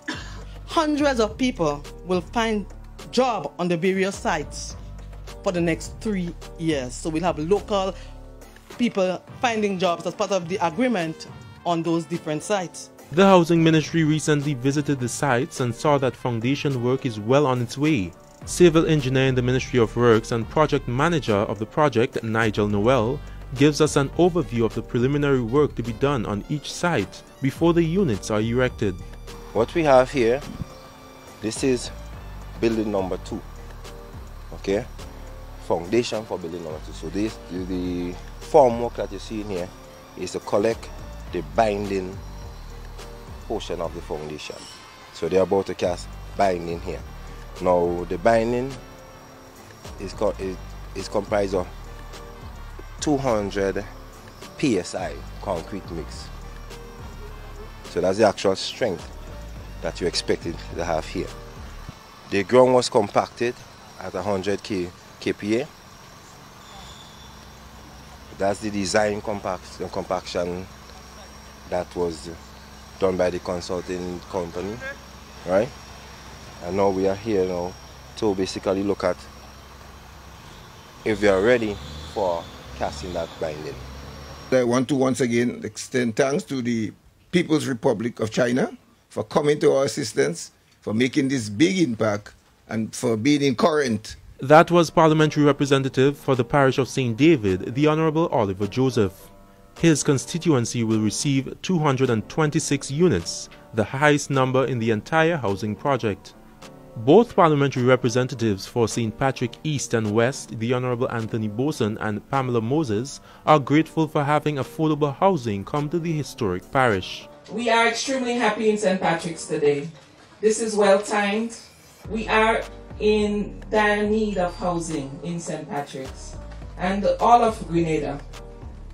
But having working with the people in St. Patrick's East, I want to say to you, Ambassador, that what you have done for our people will remain with us. You are changing lives of the people in St. Patrick's, and we are honored to partner with you in servicing the Grenadian people. So I wish to place on record my appreciation and the appreciation of the people of St. Patrick of the efforts of our Minister of Housing, the Honourable Delma Thomas, and the staff of the Ministry of Housing and Social Development for her unwavering support for this project.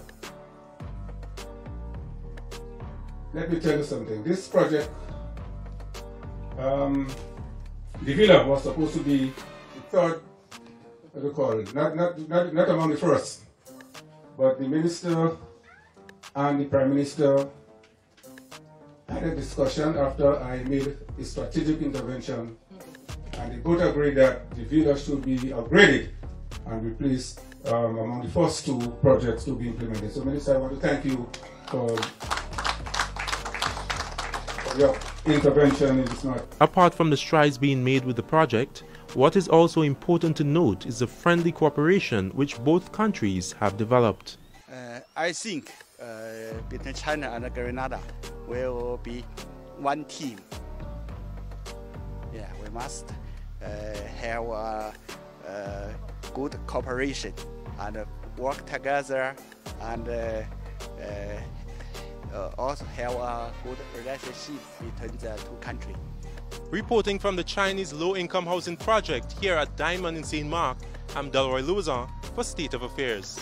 Stay up to date with all that's happening with the new national party, NNP. Send us a message via text or WhatsApp on 405-8683 with your name, email, and constituency. Stay in the know with NNP. Get updated. There's so much going on with the NNP, and we're just getting started. From candidate launches to contests, events, and breaking news. Be in the know. Get notified first about big events and announcements. Plus, we're here to listen. We want to hear from you. Leave us a comment, tell us what's working and what's not. Like what we're doing? Let us know. The NNP is working for you. Interact with us on Facebook. Come on, Grenada, get connected. Like us on Facebook /NNP Grenada and keep moving.